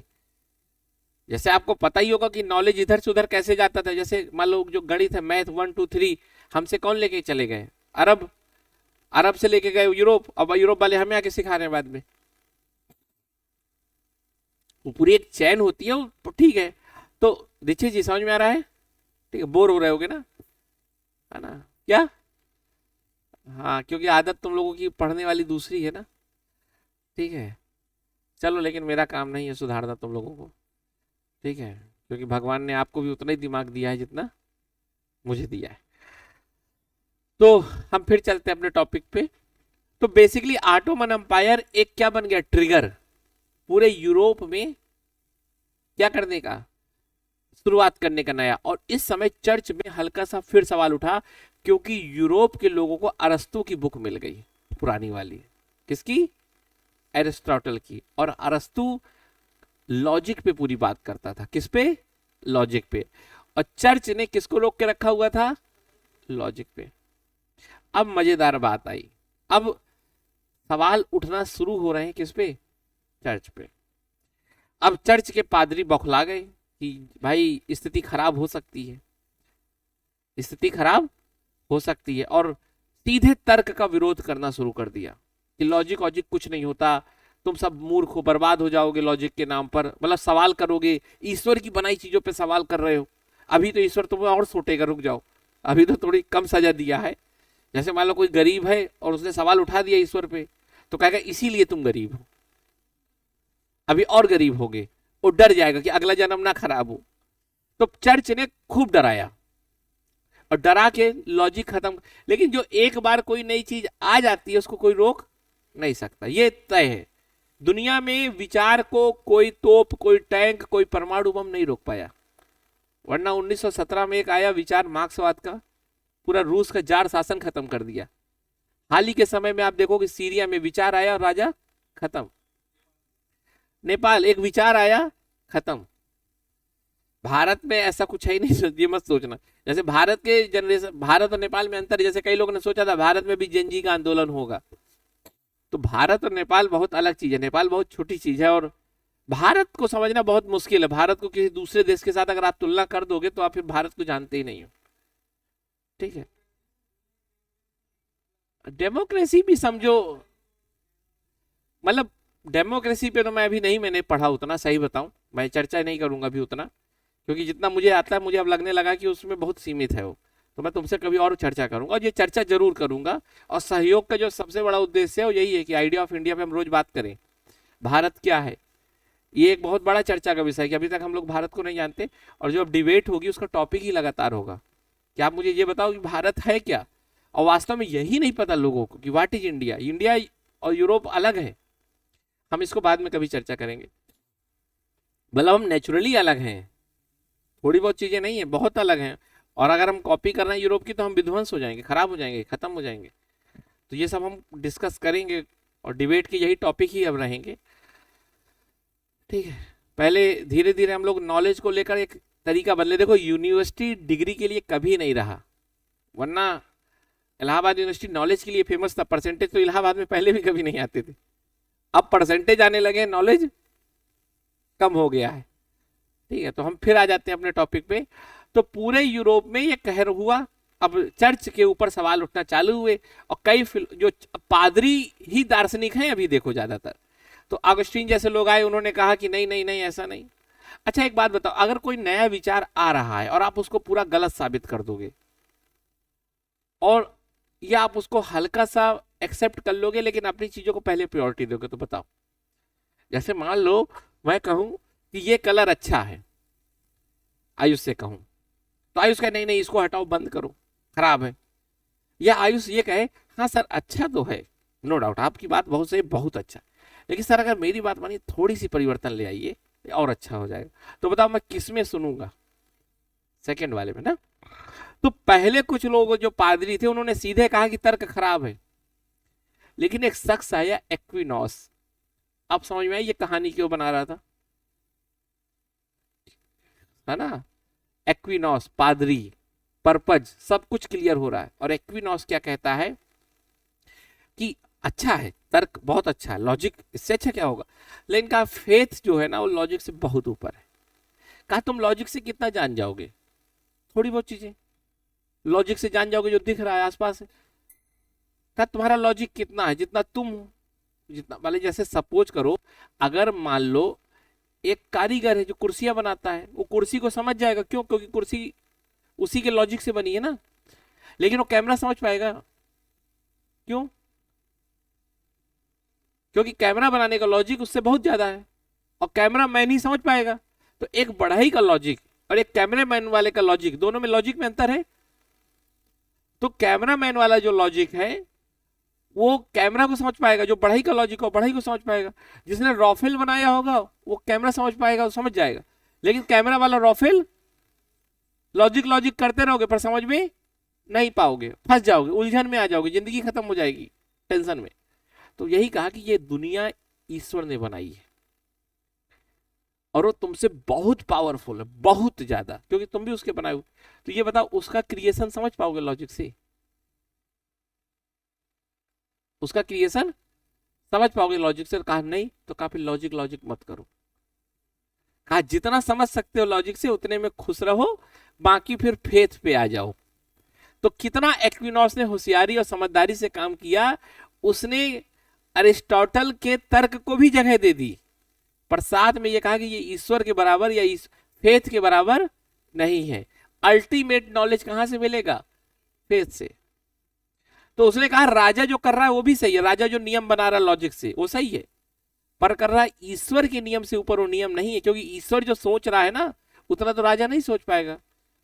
तो कहने का मतलब, और उसने कई बातों से इससे जस्टिफाई भी किया। जैसे मान लो कि एक नियम बना दिया कि सड़क में बाई ओर चलना चाहिए, ये लॉजिकल है। लेकिन मनुष्य का अल्टीमेट उद्देश्य क्या होना चाहिए, मनुष्य को कैसा स्वभाव रखना चाहिए, ये सब तो ईश्वर के बनाए नियम से ना। तो एक प्रकार से एक्विनॉक्स ने बहुत दिमाग के साथ क्या कर दिया, यस, दोनों को कहा कि दोनों कंट्राडिक्टरी नहीं है, दोनों कॉम्प्लीमेंट्री हैं। लॉजिक और फेथ से ही मनुष्य का जीवन चलता है, पर फेथ को इंपॉर्टेंस ज्यादा दी, क्योंकि अल्टीमेट तो पादरी था ना। और इस तरह एक्विनॉक्स की पूरी फिलॉसफी को अब आप समझोगे, वो राज्य का विरोध नहीं करेगा, लेकिन हर जगह चर्च को ऊपर रखेगा। ये बताओ अब आयुष, क्या इक्विनॉक्स एक सेकुलर कंट्री को इंपॉर्टेंट देगा? नहीं। समझ में आ रही बात? लेकिन लॉजिक को भी जगह दे रहा है, और एक्विनॉक्स ने ये सब होशियारी अच्छे से की। अब देखो, समझना मेरी बात को, धीरे धीरे तब भी चर्च का महत्व अब कम हो रहा है। क्यों? क्योंकि जो लोग चर्च के नाम पे, पहली बात अब रेनेसा आ गया, गैलीलियो कोपरनिकस जैसे लोग आ रहे हैं, चर्च का बातें अधूरी और गलत साबित हो रही हैं। पूरे यूरोप में जो चेंज आ रहा है मैं आपको बता रहा हूं, ठीक है। और अब क्या होने जा रहा है, धीरे धीरे चर्च का जब महत्व कम होगा और लोग चर्च से ज्यादा अब नेशन के नाम पे जुड़ रहे हैं। नेशन मतलब राष्ट्र की भावना आ गई। अब पहले धर्म के नाम पे जुड़ते थे, और धर्म के नाम पे जुड़ते थे इसीलिए पूरा कंट्रोल किसका था, धर्म का। अब किसके नाम पे जुड़ रहे हैं, नेशन। अब राष्ट्रवाद की फीलिंग जग रही है, क्योंकि तर्क का भी महत्व बढ़ गया है। तर्क से बढ़ा तो अब तर्क से क्या है कि जब तक फेथ था थोड़ी उलझन में आएगा, लेकिन संभालना अपने आप को, क्योंकि मुझे पढ़ाने में भी चीजें अजीब लगने, मुझे कितनी स्टोरी बना के चलनी पड़ती है, तुम लोग सोच नहीं सकते कि 3 टैब खोलने पड़ते हैं दिमाग में, जैसे गूगल में नहीं देखते विंडो में एक दूसरा तीसरा टैब। तो अब एक टैब ये है कि समाज में, राज्य में फेथ हल्का सा कम हो रहा है, तर्क बढ़ रहा है। जब तर्क बढ़ेगा तो लोग अपने अधिकारों को लेकर जागरूक होंगे, क्योंकि फेथ के ही आधार पे हम मानते थे कि हम छोटे हैं बड़े हैं, जैसे जाति व्यवस्था। अगर मान लो एक एससी और एक जो भी कास्ट है आजकल, जिसको मतलब नॉन एससी, दोनों में अगर भेदभाव रखा हुआ है तो भगवान के आधार पे, भगवान ने हमको ऐसा बनाया। लेकिन अगर तर्क देखें तो दोनों इक्वल हो जाते हैं। भीमराव अम्बेडकर ने यही कहा। किताब लेने का उनका मतलब समझते हो ना, हर चीज कि पढ़ाई करो, तर्क से अपने आप को देखो तो तुम बराबर हो। जैसे महिलाएं तर्क से देखेंगी तो पुरुष के बराबर है, लेकिन अगर धार्मिक होकर देखेंगी तो पति परमेश्वर हो जाता है। समझ में आ रही बात कि नहीं आ रही? ठीक। तो मेरा कहने का मतलब है कि तर्क जैसे आएगा लोग जागेंगे, और लोग जागेंगे तो अब लोग एक नए आधार पे जुड़ना पसंद करेंगे। और समझना, तर्क के नाम पे अधिकार, बिजनेस कम्युनिटी ऊपर उठी, और जब बिजनेस कम्युनिटी ऊपर उठेगी ना तो पादरी का रोल ज्यादा बड़ा नहीं चाहती, और वो छोटे छोटे टुकड़ों में बटा रहना भी नहीं चाहती, क्योंकि बिजनेस करने के लिए बड़ा होना जरूरी है। क्योंकि छोटे, हाँ, सप्लाई चेन मैनेजमेंट, बार बार टैक्स नहीं देना पड़े, एक सामान तो दूसरा सामान तीसरा सामान। हाँ, जैसे मान लो मुझे जाना है यहाँ से लेकर फाफा मऊ तक, अब 4 राजा होंगे, चारों को टैक्स दूं, तो बिजनेसमैन ये सोचेगा कि हम सब एक हो जाए, क्योंकि उसका अल्टीमेट काम है प्रॉफिट। प्रॉफिट जितनी कम टैक्स चुंगी देना पड़े। तो कहा कि धर्म से तो लोग अलग है, लेकिन अगर मान लो मैं यहाँ से कहूँ फाफा मऊ तक कि हम सब तो हिंदी बोलते हैं, इलाहाबादी, हम सब एक हैं, तो भाषा के आधार पर हम एक हो गए। अब चर्च के आधार पर एक नहीं, किसके आधार पर एक है, लेंगे। और इसी तरह पूरा यूरोप भाषा के आधार पर धीरे धीरे क्या बनने लग गया, नेशन। जैसे फ्रेंच से फ्रांस, पोलिश से पोलैंड, और इस तरह यूरोप में राष्ट्रवाद आया, नेशन आया, चर्च का रोल हल्का सा कम हो गया। और अभी राजा जो है, राजा, अभी देखो राजा कम हो गया था, अब राष्ट्र आया, तो राष्ट्र के साथ राष्ट्र को चलाने वाला भी आ जाएगा। और अभी भी देखो डेमोक्रेसी नहीं है, अब मोनार्की और स्टेब्लिश हो गई, और राजा ने कहा मेरा राज्य सबसे ऊपर, महान। और इस तरह से देखोगे पूरे एक स्थिति बदल रही है यूरोप में। अब राज्य होता है, राष्ट्र होता है, राजा होता है, राजा पावरफुल फिर से होने लग गया। अब राज्य जब पावरफुल होने लगा, लेकिन चर्च का भी प्रभाव है। एक्विनॉक्स ने तो काफी संभाला था, समझ में आई बात? एक्विनॉक्स ने काफी संभाला था कि भाई राजा, तुम राजा हो मैं मानता हूं, लेकिन तुम्हें किसके अंडर पे रहना है, चर्च के अंडर पे। लेकिन अब आता है एक नया दार्शनिक मैकियावेली, कहता है सुनो, ये चर्च वाले जो बात करते हैं ना बड़ी बड़ी, ये खुद सब लग्जरी लाइफ जीते हैं, ये सबसे ढोंगी लोग हैं। और कहा कि पूरा का पूरा जो इटली टूटा हुआ है वो इन्हीं के कारण टूटा हुआ है। और वो कहता था मैं कोई दार्शनिक वार्शनिक नहीं हूं, मैकियावेली कहता था मैं केवल एक मतलब एक इटली को बेहतर बनाने के लिए आया हुआ शख्स हूं बस। और कहा इटली बेहतर क्यों नहीं बन पा रही पता है? ये राज्य चर्च के कारण। क्यों? ये चर्च इतना पावरफुल है कि इटली को एक नहीं होने दे रहा। भाई चर्च एक नहीं होने दे रहा, इटली कई पार्ट में टूटी हुई है, तो चर्च चाहता है कि क्योंकि चर्च भी वहीं था इटली में, अगर एक हो जाता तो उसका पूरा खत्म।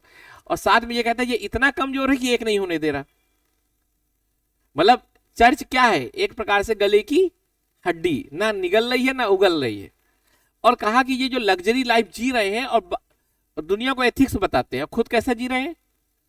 हाँ, तो एक प्रकार से वो बहुत ज्यादा धर्म से चिढ़ गया था, उससे समझ में आ गया कि धर्म वर्म ढोंग है, ऐसा उसने सोचा। उसने कहा देखो एक बात सुन लो, क्लियर बात।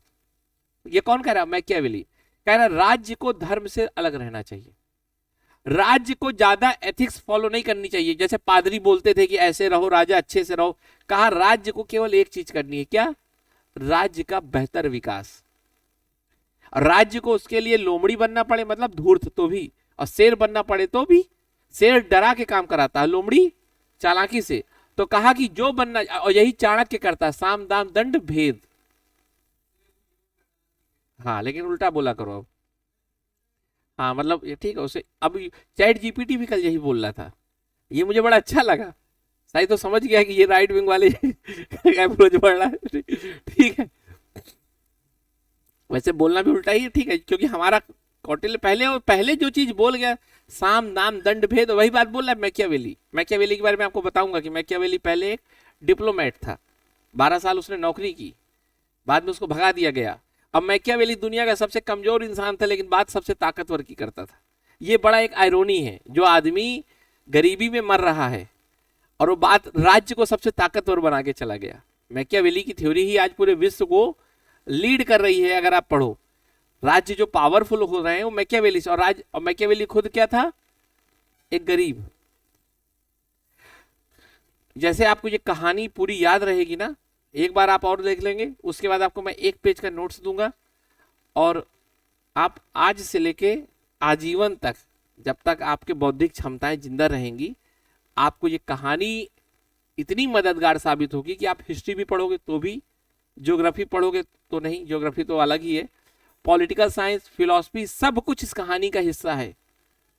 मुझे लगता है ना यूनिवर्सिटी में पहले अलग अलग क्लास होनी ही नहीं चाहिए सब्जेक्ट की। 3 महीने सारे बच्चों को पहले एक पूरा सिस्टम समझाओ कि विश्व चल कैसे रहा है। वो क्लास का ठेका मुझे दे दे, मैं 1 महीने बस पढ़ाऊंगा, बस शुरू में पूरे एक एक चीज एक्सप्लेन करो, पहले से लेकर निएंडरथल से लेके ऑस्ट्रेलोपिथेकस से लेके आज डेटा ह्यूमन बीइंग तक। आज का human being data human being है। तो उसके बाद फिर हिस्ट्री में आप चले जाओ, वहां पढ़ो, इतना मजा आएगा पढ़ने में वो चीज। और मुझे लगता है कि ये एक बहुत अच्छी चीज हो सकती है। क्यों भाई? अगर हम अब देखो, अब तुम कुछ भी पढ़ोगे, ऑटोमन एम्पायर तुम्हें समझ में आ रहा है ना, कैसे फिलॉसफी और कल्चर को पूरे विश्व को बदल रहा है। ठीक है, वेदांत सब समझ में आएगा एक समय पीरियड में सब। और सोचो अगर मैं हर साल को बहुत माइक्रो लेवल पे डिस्कस करूंगा इस टाइम पीरियड में क्या क्या पूरे विश्व में हो रहा है। हाँ ठीक है, फिर हर चीज मतलब धीरे धीरे आपको समझ में आएगा। और यहाँ इस्लाम मत सोचा करो, जब भी कोई नई व्यवस्था आती है वो कैसे पूरे विश्व को बदलती है। ये मैं इसीलिए एग्जांपल आपको एक रूम का देता हूं, बच्चे का। इसके पीछे हमेशा समझो कि मैं आइडिया पे बात करना पसंद करता हूं, ना कि घटना पे। उस आइडिया को आप किसी भी घटना के साथ जोड़ो, वो बेहतर होगी। अब जैसे मान लो तुम्हारा हॉस्टल है, पीसीबी खाली कराया जाए, नया आए, नए लड़के आए, कितने एक्साइटेड होंगे, अरे कितना अच्छा लगता है, पूरा व्यवस्था रखेंगे। अभी तुम लोग क्या है, थूक दिया यही चल, क्योंकि बोर हो चुके हो। अब पता चला नए बच्चे आए, कहे अरे यहाँ पर निकले अधिकारी, कितना खुश होकर पढ़ेगा, एक्साइटेड रहेगा। तो नई चीजों की व्यवस्थाओं का असर तो आप देखते ही हो। हम फिर अपने टॉपिक पे आते हैं। मैकियावेली ने कहा कि राज्य को धर्म से अलग रहना चाहिए, मतलब धर्म के चंगुल में ना फंसे। राज्य का केवल एक उद्देश्य होना चाहिए, क्या? राज्य का बेहतर रखना, राज्य को बेहतर रखना। हाँ, सबसे ऊपर। हाँ, मतलब उसको धूर्तता भी करनी आनी चाहिए, और ये इसीलिए कई बार कहा जाता है कि मैकियावेली एक गाली बन गई है। क्यों? अवसरवादी। यार तुम मैकियावेली हो क्या? मतलब जैसा मौका मिलता है वैसे खेल कर देते हो क्या? ठीक है, अभी हम इसमें चाणक्य मैकियावेली में तुलना बाद में करेंगे क्या कभी। अभी हम एक, देखो अभी हम पूरा कर लेते हैं इसको, फिर हम बाद में देखेंगे। ठीक है, क्योंकि तुम्हें पता है कि मेरे नोट्स पूरा करप्ट हो चुका है, जो मेरे दिमाग में है उसको निकल जाए दो। है अगर भूल गया, तुम सोचो मैं रात में करीब करीब 4-5 बजे तक पढ़ा हूँ, और सब भूल जाएगा तो चीजें गड़बड़। वो तो कहोगी मेरा पढ़ने का तरीका ऐसा है कि मुझे भी नहीं पता कि अगली का बात याद आएगी कि नहीं आएगी। अब भगवान के ही भरोसे चल रहा हूँ, याद आ जा रही है। तो ये पढ़ने का एक तरीका है, सही में मुझे मतलब लगता था जब आया था क्लास में, लगा था क्या पढ़ाऊंगा, कुछ तो याद नहीं है। आप लोगों को भी लगता है ना एग्जाम में कि क्या लिखेंगे, कुछ नहीं आता। सबके साथ वही होता है ना। तो मैं यही कह रहा हूं कि अपने आप को जानो, आत्मदीपो भव। बहुत टैलेंटेड होते हैं हम लोग, और हम एक्स्ट्रा एफर्ट गलत जगह करते रहते हैं। ठीक है, चलो हम फिर आते हैं अपने टॉपिक पे। मैकियावेली ने कहा कि, कहा धर्म को क्या करें अब। तो कहा देखो धर्म को रखो, धर्म को रखो। कहा कैसे? कहा धर्म को रखो इसलिए कि धर्म की यूटिलिटी है। कहा क्या यूटिलिटी है? कहा धर्म लोगों को एक रखता है, यूनाइटेड, इंटीग्रिटी की बात करता है। तो कहा धर्म की देश के लिए यूटिलिटी है। एक प्रकार से मैकियावेली एक प्रकार का देशभक्त है, जो कहता है धर्म के कारण हम एक होते हैं। तो धर्म का रोल है, पर कैसा रोल है? आइडियल रोल नहीं है। कैसा रोल है? यूटिलिटी है, उपयोगिता है। मतलब जो चीज काम की है उसको रख लो, और धर्म भी काम आता है। किस काम आता है? लोगों को जोड़ने के लिए। धर्म के नाम पे इमोशनल हो जाते हैं, धर्म के नाम पे लोगों को कंट्रोल भी किया जा सकता है कि यार ईश्वर कह रहा है ये मत करो। तो कहा धर्म का राज्य को चलाने में एक बड़ी भूमिका है, इसलिए धर्म का रोल होना चाहिए। अब आप मुझे एक बात बताओ, आप मैकियावेली में 3 बातें ही पढ़ोगे। अब एक चीज समझ में आ रहा है कि मैकियावेली ऐसी बातें क्यों बोल रहा है। तो मैकियावेली ने राज्य को कहा कि अपने आप से चलना चाहिए, धर्म से नहीं। फिर अब बात करते हैं एथिक्स की। मैकियावेली एथिक्स के बारे में क्या कहता है? अच्छी है मूल्य। तो कहा सुनो, एथिक्स राज्य का सब्जेक्ट नहीं है, लोगों का है। लोग अच्छे रहे, राज्य केवल सफल रहे। मतलब समझ में आ रही बात कि नहीं आ रही? वो क्या कह रहा है कि लोग अच्छे रहने चाहिए, लोगों के लिए एथिक्स है, पर स्टेट के लिए एथिक्स नहीं है। स्टेट के लिए क्या है? जो स्टेट के लिए सही है वही एथिक्स है। और इसको क्या कहते हैं? व्यवहारिक, प्रेगमेटिक। जैसे भारत, भारत जवाहरलाल नेहरू के समय में आइडियलिस्टिक था कि हम हमला नहीं करेंगे, लेकिन अब जो सही है वो एथिक्स है। जैसे घुस के मारेंगे, क्योंकि पहले जरूरी है एग्जिस्टेंस। तो अब जो हम कर रहे हैं वो एक प्रकार से, आप कहोगे, आपको कहना तो वैसे चाहिए कि हम कौटिल्य वाला ही है, लेकिन आपको मैकियावेली के पॉइंट ऑफ व्यू से देखना है तो अब सही है। ठीक है, हम अब अपने लिए खड़े, मतलब हमारे लिए जो बेहतर है वही सही है, वही एथिक्स है। और लोगों के लिए क्या है? नियम है। तो मतलब एक प्रकार से मैकियावेली ये कहता है कि जो एथिक्स जैसा सब्जेक्ट है वो लोगों के लिए है, ना कि स्टेट के लिए। स्टेट अपने आप में जो करेगा वो सब एथिकल है, मतलब स्टेट ने जो कर दिया वो सही है। बस स्टेट का उद्देश्य एक होना चाहिए, खुद को बनाए रखना। मैकियावेली को आप पता है कि मैकियावेली आखिर में एक बहुत व्यवहारिक व्यक्ति था, क्योंकि 12 साल वो डिप्लोमेट रहा। 12 साल उसने जमीन पे काम लोगों को देखा, और फिर बाद में उसको निकाल के बाहर कर दिया गया, जेल में डाल दिया गया, तभी उसने ये सब किताबें लिखी। अब मैकियावेली से पूछा कि स्टेट कैसा होना चाहिए, लोकतंत्र या गणराज्य, रिपब्लिक या राजतंत्र। तो मैकियावेली कहा सुनो, अगर कभी इमरजेंसी पड़ जाए तो मोनार्की सही है। द प्रिंस एक किताब है उसकी।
तो लॉक ने हॉब्स की बात को थोड़ी बदला, ठीक है। और इस तरह फिर इसी के एक कदम में और आगे आता है रूसो। रूसो भी सोशल कॉन्ट्रैक्ट की थ्योरी देता है, पर उसका कहने का मतलब है कि इंसान बहुत अच्छे लोग हैं, इंसान को बुरा समाज बनाता है,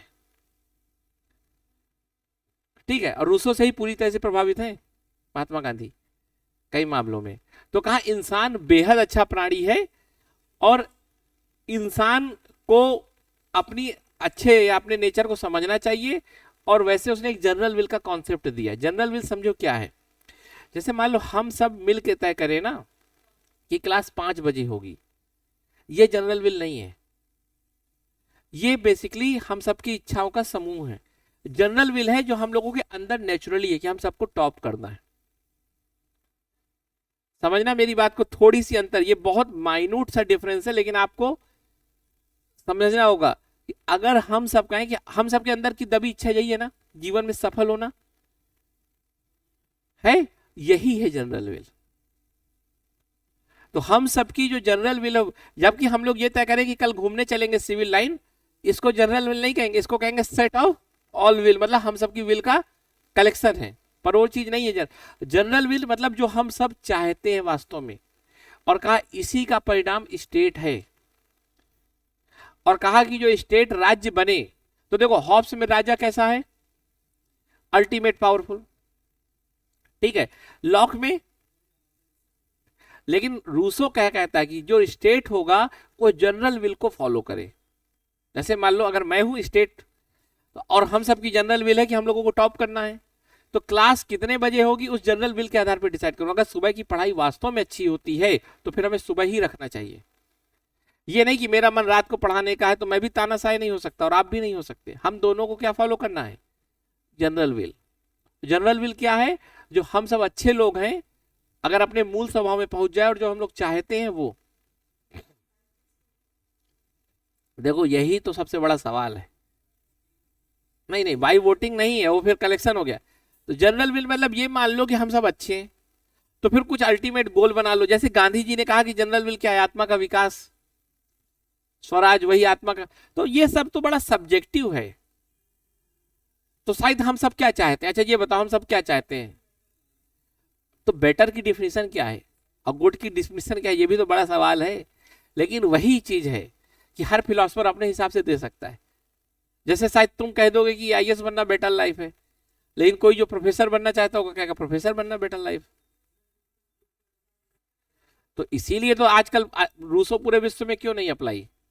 अगर रूसो ही देखो जो सही होगा, अगर मैं ये बता दूं कि अल्टीमेट सबसे अच्छी सब्जी यही होती है तो सब वही खाएंगे ना। अब जैसे कोई कहते हैं कि यार वेज सब्जी में प्रोटीन ही नहीं होता, कई लोग नॉनवेज, लेकिन अगर तय हो जाए कि नॉनवेज से मान लो कैंसर होता है, कोई खा ही नहीं सकता कितना भी स्वादिष्ट हो। तो अल्टीमेट बात है कि हम सबकी जो डाइवर्सिटी, इसीलिए ना कि हम सब अपने अपने को सही मानते हैं। कोई मराठी बोलने को सही मानता है, कोई हिंदी बोलने को सही मानता है। हाँ तो है, अगर वो प्रूव कर पाए, या आने वाले समय में कोई आए रिसर्चर और रूसो की बात को ऐसा प्रूव कर दे, जैसे मैथ मान लो कि हमारे डीएनए में जनरल विल होती है, इसको हम क्या कर सकते हैं, इंटरप्रेट कर सकते हैं। तो कहा ठीक है, हजारों लोगों का डीएनए मंगाओ, सब में सेम चीज निकल आए। जैसे अभी मैं आपसे कहूं कि मानव का स्वभाव क्या है, ये कोई नहीं बता सकता, हिंसक है कि चोर है कि स्वार्थी है। जैसे मान लो ये हो जाए कि हम जन्मजात झूठे होते हैं और जब हमें मौका मिलता है हम झूठ बोल देते हैं, और एक दिन कोई रिसर्चर आए जो हमारे डीएनए से ये बात निकाल दे, तो फिर तय हो जाएगा कि हम सब झूठे हैं और फिर संविधान में अधिकार नहीं होंगे, केवल कर्तव्य होंगे। पूरी चीजें बदल जाएंगी। दुनिया दुनिया तो इसी बात पे तय हो रही कि इंसान क्या है। रूसो ने कहा इंसान अच्छा है, तो इंसान की अच्छाई के कारण माना। हॉब्स रूसो के साथ नहीं सहमत होगा, क्यों? क्योंकि अगर हॉब्स मानेगा जनरल विल तो कहेगा कि वो तो फिर हम भी खा जाएंगे, कहा हम सब तो वैसे ही चोर हैं। तो हॉब्स, रूसो और लॉक तीनों बात समझ में आ गई। ये आपको मैं एक सीरीज दिखा रहा हूं पूरी कैसे चल रहा है, ठीक है। फिर इसके बाद आते हैं 3 फिलोसफर और पढ़ोगे, बेंथम, मिल और टीएच ग्रीन, ठीक है। तो बेसिकली हम लोग अभी यहीं तक देखते हैं। बेंथम और मिल को और समझ लो कि बेंथम और मिल ये कहते हैं कि दुनिया में कोई डिसीजन लेना है तो कैसे लेना होगा। तो बेंथम कहता है कि ज्यादा से ज्यादा लोगों को जो खुशियां दे वो डिसीजन बेस्ट है। इसी को क्या कहते हैं, यूटिलिटेरियनिज्म मतलब उपयोगिता। अगर कोई भी निर्णय लेना है तो ये देखो कि ज्यादा से ज्यादा लोगों को कैसे खुशी दे रहा है। मतलब अगर मैं कहूं कि कल क्लास 6 बजे होगी कि 9 बजे होगी, तो बेंथम के हिसाब से ये कहता है, देखो अब हम लोग कितना इंडिविजुअल पे आ रहे हैं धीरे धीरे, एक जर्नी समझ रहे हो। अगर बेंथम को सोचो, अगर 600 ईस्वी में पैदा हुए होते, मतलब डार्क एज में, तो कहते जो ईश्वर का है वो करो, यही कहते ना। क्योंकि हमारी खुशी नहीं इंपॉर्टेंट, किसकी खुशी इंपॉर्टेंट है? ईश्वर की, जिसमें ईश्वर खुश है वो करो। लेकिन बेंथम जिस टाइम पीरियड में, वहां तर्क का रोल हो गया। और बेंथम क्या कहते हैं कि जो सबसे ज्यादा लोगों को खुश रखे वो काम करो। अगर क्लास 6 बजे में आप सब खुश हो, 2 लोग दुखी हैं, तो कहा 6 बजे कर लो। अगर 9 बजे में सब खुशी हैं, 2-3 दुखी हैं, तो 9 बजे कर लो। तो कहा ये खुशी कैसी? तो कहा देखो, इंसान बचपन से 2 ही चीजों से चल रहा होता है, हंसना और रोना। कहा ये नेचुरल है। कहा अपना दिमाग मत लगाओ एथिक्स में जो तुम बना रहे हो इतनी बड़ी बड़ी थ्योरी। भाई इंसान के लिए तुम जो थ्योरी बना रहे हो कि हमेशा ये करना चाहिए वो करना चाहिए, कहा नेचुरल ने जैसा हमें दिया है नेचर ने, सोचो। और कहा नेचर ने हमें क्या दिया? कहा हमें जो चीज बुरी लगती है हम रोते हैं, जो चीज अच्छी लगती है उसको एक्सेप्ट करते हैं, हंसते हैं, और हम हमेशा हंसने वाली चीजों की तरफ आगे बढ़ते हैं। तो कहा बाई बर्थ हम सुख और दुख से ड्राइव होते हैं। We have 2 facility, one of them is happiness and second of sadness.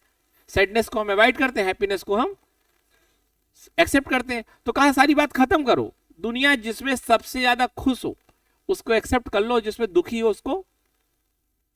और यही आप कहीं ना कहीं वोटिंग सिस्टम में बात पाओगे। जितने ज्यादा लोगों ने नीतीश की सरकार को एक्सेप्ट किया, अच्छा सरकार बन गई, कहा गया ना।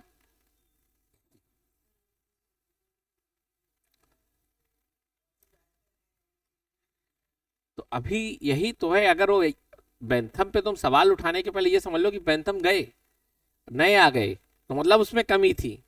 अगर बेंथम अल्टीमेट सही होते, मैं बेंथम का वकील नहीं हूं, मैं तो केवल तुम्हें बता रहा हूं बेंथम में कमियां हैं। सबसे पहले खुश किसे कहते हैं? दारू पी के कोई खुश होता है तब, और कोई किताब पढ़ के खुश होता है? दोनों ही खुशी है। ये एथिकल अनएथिकल वाला सवाल ही अब खत्म कर दिया उसने। एथिकल वही है जिसमें खुशी हो। एथिक्स का उसने कहा कि जो दुखी करे वो अनएथिकल और जो खुश करे वो एथिकल। मेजॉरिटी के साथ साथ उसने कहा ज्यादा से ज्यादा खुशी ज्यादा से ज्यादा लोगों को। उसने कहा maximum happiness for maximum people. और इसीलिए कहा गया कि फिर सुअर में और इंसान में अंतर क्या है? अगर सुअर है वो भी खा के खुश रहता है, नाली में घूम रहा है। सोचो, एक इंसान लाइब्रेरी में बैठ के परेशान है, पढ़ रहा है तनाव में कि मैं रिसर्च करूं अच्छी, और सुअर खा के नाली में सो रहा है। तो फिर तो बेंथम के हिसाब से सुअर ज्यादा सही है। और यही चीज कही, सवाल उठा, और इसलिए उसको कहा गया हेडोनिज्म। वो भी कैसा? मतलब ग्रॉस हेडोनिज्म, मतलब बकवास टाइप का, निकृष्ट। और यही सेम चारवाक है, खाओ पियो और मस्त रहो। तो चारवाक और बेंथम में कंपेयर यही होता है। ठीक है, समझ में आ रही बात? तो चारवाक जो कहता है, तो अब समझो बेंथम पे सवाल उठा बहुत। बेंथम ने कहा हैप्पीनेस फॉर हैप्पीनेस, मतलब sorry, maximum happiness for maximum people. ज्यादा से ज्यादा लोगों के लिए ज्यादा से ज्यादा खुश वाला ही थ्योरी अपनाओ, राज्य को यही करना चाहिए। मतलब जिसमें ज्यादा लोगों को ज्यादा खुशी मिले, राज्य वही काम करे। और वास्तव में आपको बताऊं, पूरे कानून इसी पे बने। अगर कोई रेप करता है तो पूरा समाज में डर पैदा हो जाता है, और उसको अगर फांसी देते हो तो समाज में सब लोग खुश होते हैं। तो समझ में आ गई? पूरा का पूरा जो तुम देख रहे हो ना लॉ सिस्टम, वो किस पे बना हुआ है? हेडोनिज्म। हेडोनिज्म मतलब सुखवाद, जो ऐसी फिलॉसफी है जो मानती है, देखो बेसिकली जो बेंथम है वो किससे निकला हुआ है? हेडोनिज्म का ही एक पार्ट है। हेडोनिज्म कहता है कि हमें वो काम करना चाहिए जो हमें खुशी दे। ये नहीं मतलब कि कैसे क्या करना, बस अल्टीमेट रिजल्ट देखो जो हमें हैप्पीनेस दे। ठीक। तो अब पहले तो ये था कि अगर मान लो हमें हैप्पीनेस मिल रहा है और मान लो तुम्हें नहीं मिल रहा, तो क्या करें? तो हैप्पीनेस वाला जो कॉन्सेप्ट था, जो हेडोनिज्म वाला कॉन्सेप्ट था, आज से नहीं बहुत सालों से था। लेकिन उसमें एक सवाल था कि समूह में कैसे निर्णय लेंगे। समूह में, एक व्यक्ति के संदर्भ में तो हेडोनिज्म फॉलो हो सकता है क्या, कि जिसमें आपको खुशी मिले, जैसे पिज्जा खाना है कि बर्गर खाना है, जिसमें खुशी है खा लो, ठीक है। लेकिन अगर 50 लोग हैं तो हेडोनिज्म कैसे डिफाइन करेगा? कमी आ गई ना हेडोनिज्म की, 50 लोगों में हेडोनिज्म नहीं काम कर पाएगा। तो फिर इसी का एक क्या हुआ, अपग्रेडेड वर्जन आया, यूटिलिटेरियनिज्म, हेडोनिज्म का ही एक सामूहिक वर्जन कि जिसमें ज्यादा लोगों को ज्यादा खुशी मिले। समझ में आ गई बात? तो यूटिलिटेरियन में जेरमी बेंथम ये कहता है कि ज्यादा से ज्यादा लोगों को जिसमें खुशी मिले वो करो, और राज्य और सबकी धारणा बन गई है। अब लोकतंत्र समझ में आ रहा, वोटिंग सिस्टम समझ में आने लग गया होगा तुम्हें थोड़ी थोड़ी। अब लेकिन इसका एक स्टूडेंट था, गुरु था बेंथम और शिष्य था जेएस मिल। लेकिन जब गुरु को गाली मिलने लगी, क्यों? क्योंकि गुरु सुअर और इंसान में अंतर करना भूल गए। मतलब कहा जा रहा है कि तुम कोई पोएट्री लिखो और पुष्पिन खेलो, मतलब एक गेम, दोनों में सेम आनंद है, जबकि दोनों का बहुत डिफरेंस है। मतलब किताब पढ़ने का आनंद और दारू पीने का आनंद में जमीन आसमान का अंतर है। यही चीज मिल ने समझाई। मिल ने कहा कि क्वालिटेटिव हैप्पीनेस पे बात करो, सबसे ज्यादा लोगों को सबसे ज्यादा खुशी नहीं, सबसे क्वालिटेटिव हैप्पीनेस पे बात करो। और यही देखो यूटिलिटेरियनिज्म जो पहले ग्रॉस था, केवल खुशी की बात करता था, जीएस मिल ने उसको किसमें कन्वर्ट कर दिया? गुणवत्ता युक्त खुशी पे बात करो। समझ में आ गई बात? क्योंकि जेएस मिल किसका स्टूडेंट है? बेंथम का। और अपने गुरु को गाली देता हुआ नहीं सुन सकता था, तो अपने गुरु के ही फिलॉसफी पे क्या कर दिया? सुधार। और इस तरह से जेएस मिल आ गए। ठीक। बाकी बहुत सारी फिलॉसफी है जो मार्क्स की है और लेनिन की है, ये बिल्कुल अपने आप में एक अलग स्थिति है, इसको भी समझेंगे। क्योंकि राज्य पावरफुल हो रहा है, लोगों के अधिकार हो रहे हैं, कैपिटलिस्ट आ गया है, पूरा लॉक से ही कैपिटलिस्ट आया, और जब कैपिटलिस्ट आए लोगों के पास अधिकार आ गए, राज्य पावरफुल हो गया। अब यहां एक दिक्कत आई, राज्य, वैसे बात तो हमने सभी को पावर देने की, पर पावर आई केवल कुछ लोगों के पास। और इंडस्ट्रियल रिवोल्यूशन भी हो चुका है, शोषण बहुत बड़ा होने लगा, कोलोनाइजेशन, क्योंकि अब हम आ गए 1700 समय में। सुनना, हमने याद किया था 1200 से शुरू किया था, मैकियावेली, एक्विनॉस 1200 में, फिर 1300-1400 में मैकियावेली, फिर आया हॉब्स 1500-1600 के बीच में, रूसो 1700 में आ गया। अब राज्य पावरफुल हो चुका। और याद रखो जो बिजनेस शुरू हुए थे उद्योगपतियों के, राज्यों को एक करके नेशन के नाम पे, बहुत तेजी से हो गए, और राज्यों ने अब दूसरे राज्यों को कब्जा करना चालू कर दिया, जैसे कोलोनिज्म। और सबसे ज्यादा जो समस्या आई वो आई एक्सप्लॉयटेशन की। किसकी? एक्सप्लॉयटेशन। कौन किसका कर रहा है? राज्य के अंदर बिजनेसमैन मजदूरों का, लेबर का। ठीक है। ब्रिटेन जैसे देश पूरे अफ्रीका और एशिया का कोलोनाइजेशन। और यहां से एक शख्स पैदा हुआ, कार्ल मार्क्स, और उसने कहा कि दुनिया में जो अभी तक चल रहा है वो सबसे खराब है, और ये पूरा इसलिए खराब है क्योंकि इसका बेसिक कॉन्सेप्ट ही खराब है। ये अधिकारों की तरफ बहुत ज्यादा चल गया है।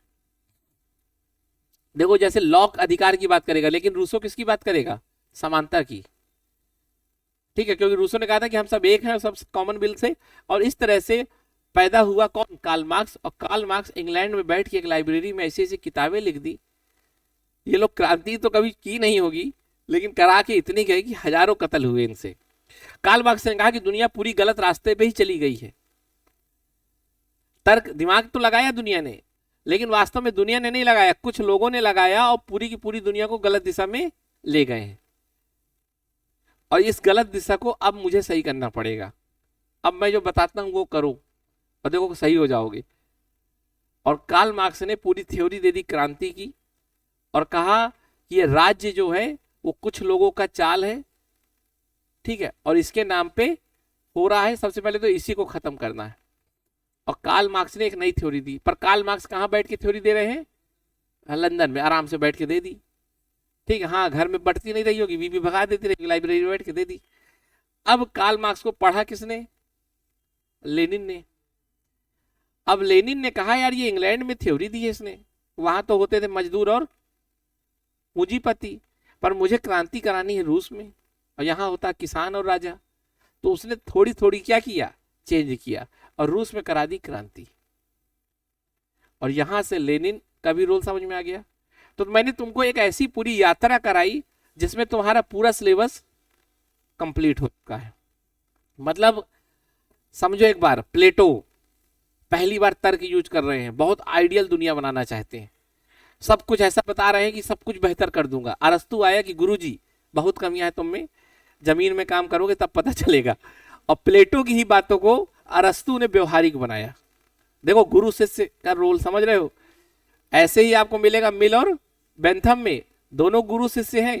फिर अरस्तु के बाद रोमन अंपायर लड़खड़ा गया, चर्च पावरफुल हो गया, और फिर कोई अरस्तु पैदा नहीं हुआ 1200 साल।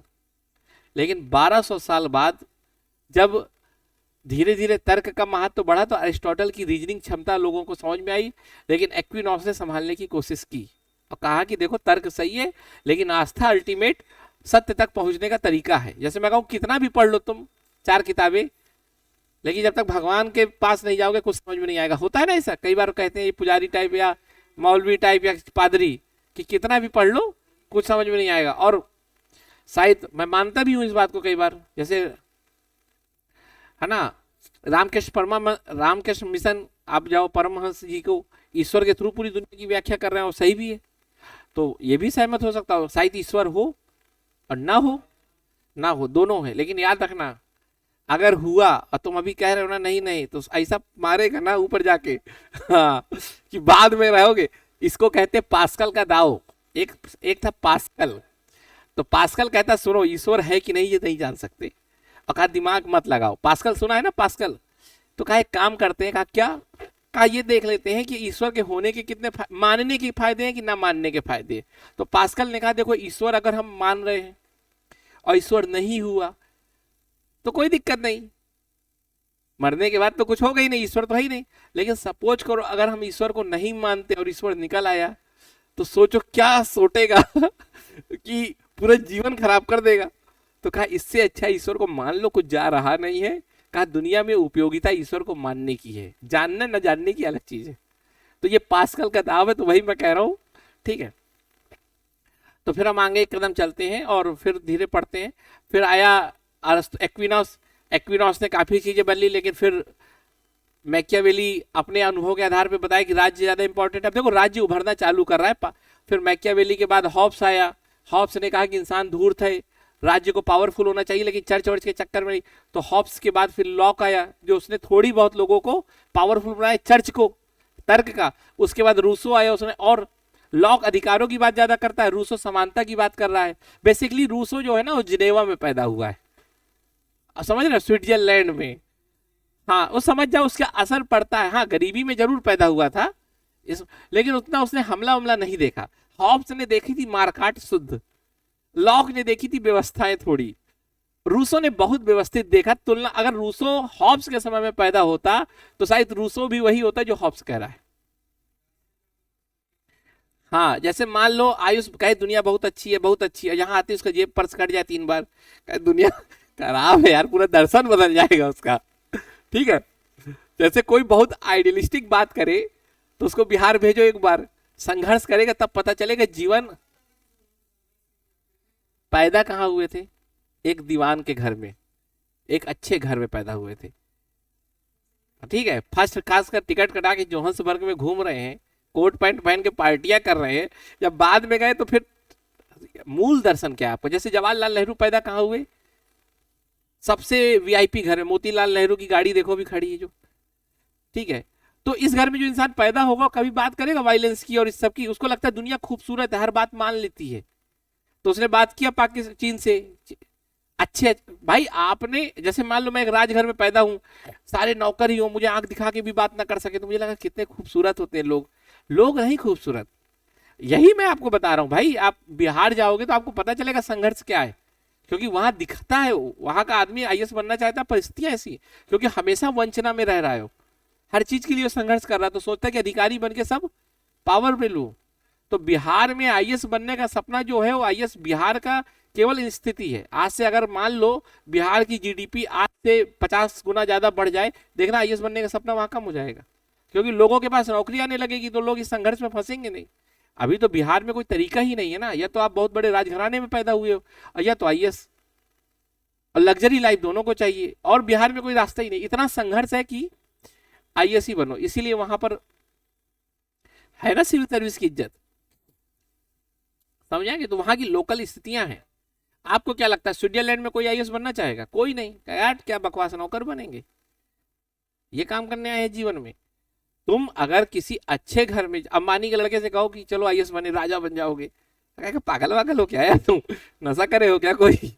ठीक है, तो आप किस घर में पैदा हो रहे हो, और किसी गरीब में पैदा घर में हो और कहो आईएएस बनो।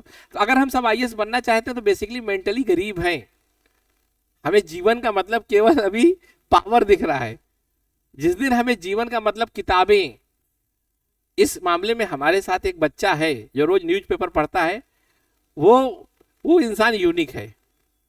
अभिनय जो है वो आईएएस केवल इसलिए नहीं बनना चाहता कि बहुत फोन आएंगे, और वाकई वो पढ़ने में बहुत अच्छा लड़का है। वो चाहे तो मतलब जितने लोगों से मैं मिला हूं वो है आईएएस बनने लायक, लेकिन वो कभी भी नहीं कहता, मैं इसलिए कभी उसको कहता भी नहीं कि बनो। चलो एक इंसान की तो आंखें खुली हो भी, बिहार में जो पैदा हुआ हो, पढ़ने में अच्छा हो और पढ़ता भी बहुत हो, लेकिन आईएएस नहीं बनना चाहता, ये बहुत प्रिविलेज बात है। और ठीक है, बिहार नहीं हो, बिहार का नहीं है, बिहार में गया जी का है। तुम क्यों नहीं समझते हो, बौद्ध गया का है। गौतम बुद्ध के बगल में पैदा हुआ, कुछ तो है। गौतम बुद्ध ने एक प्रकार से सिविल सर्विस ही तो छोड़ी थी, सीधे सेक्रेटरी बनना था। चलो अच्छा लगा, और मुझे उम्मीद है कि ये वाली क्लास तुम लोग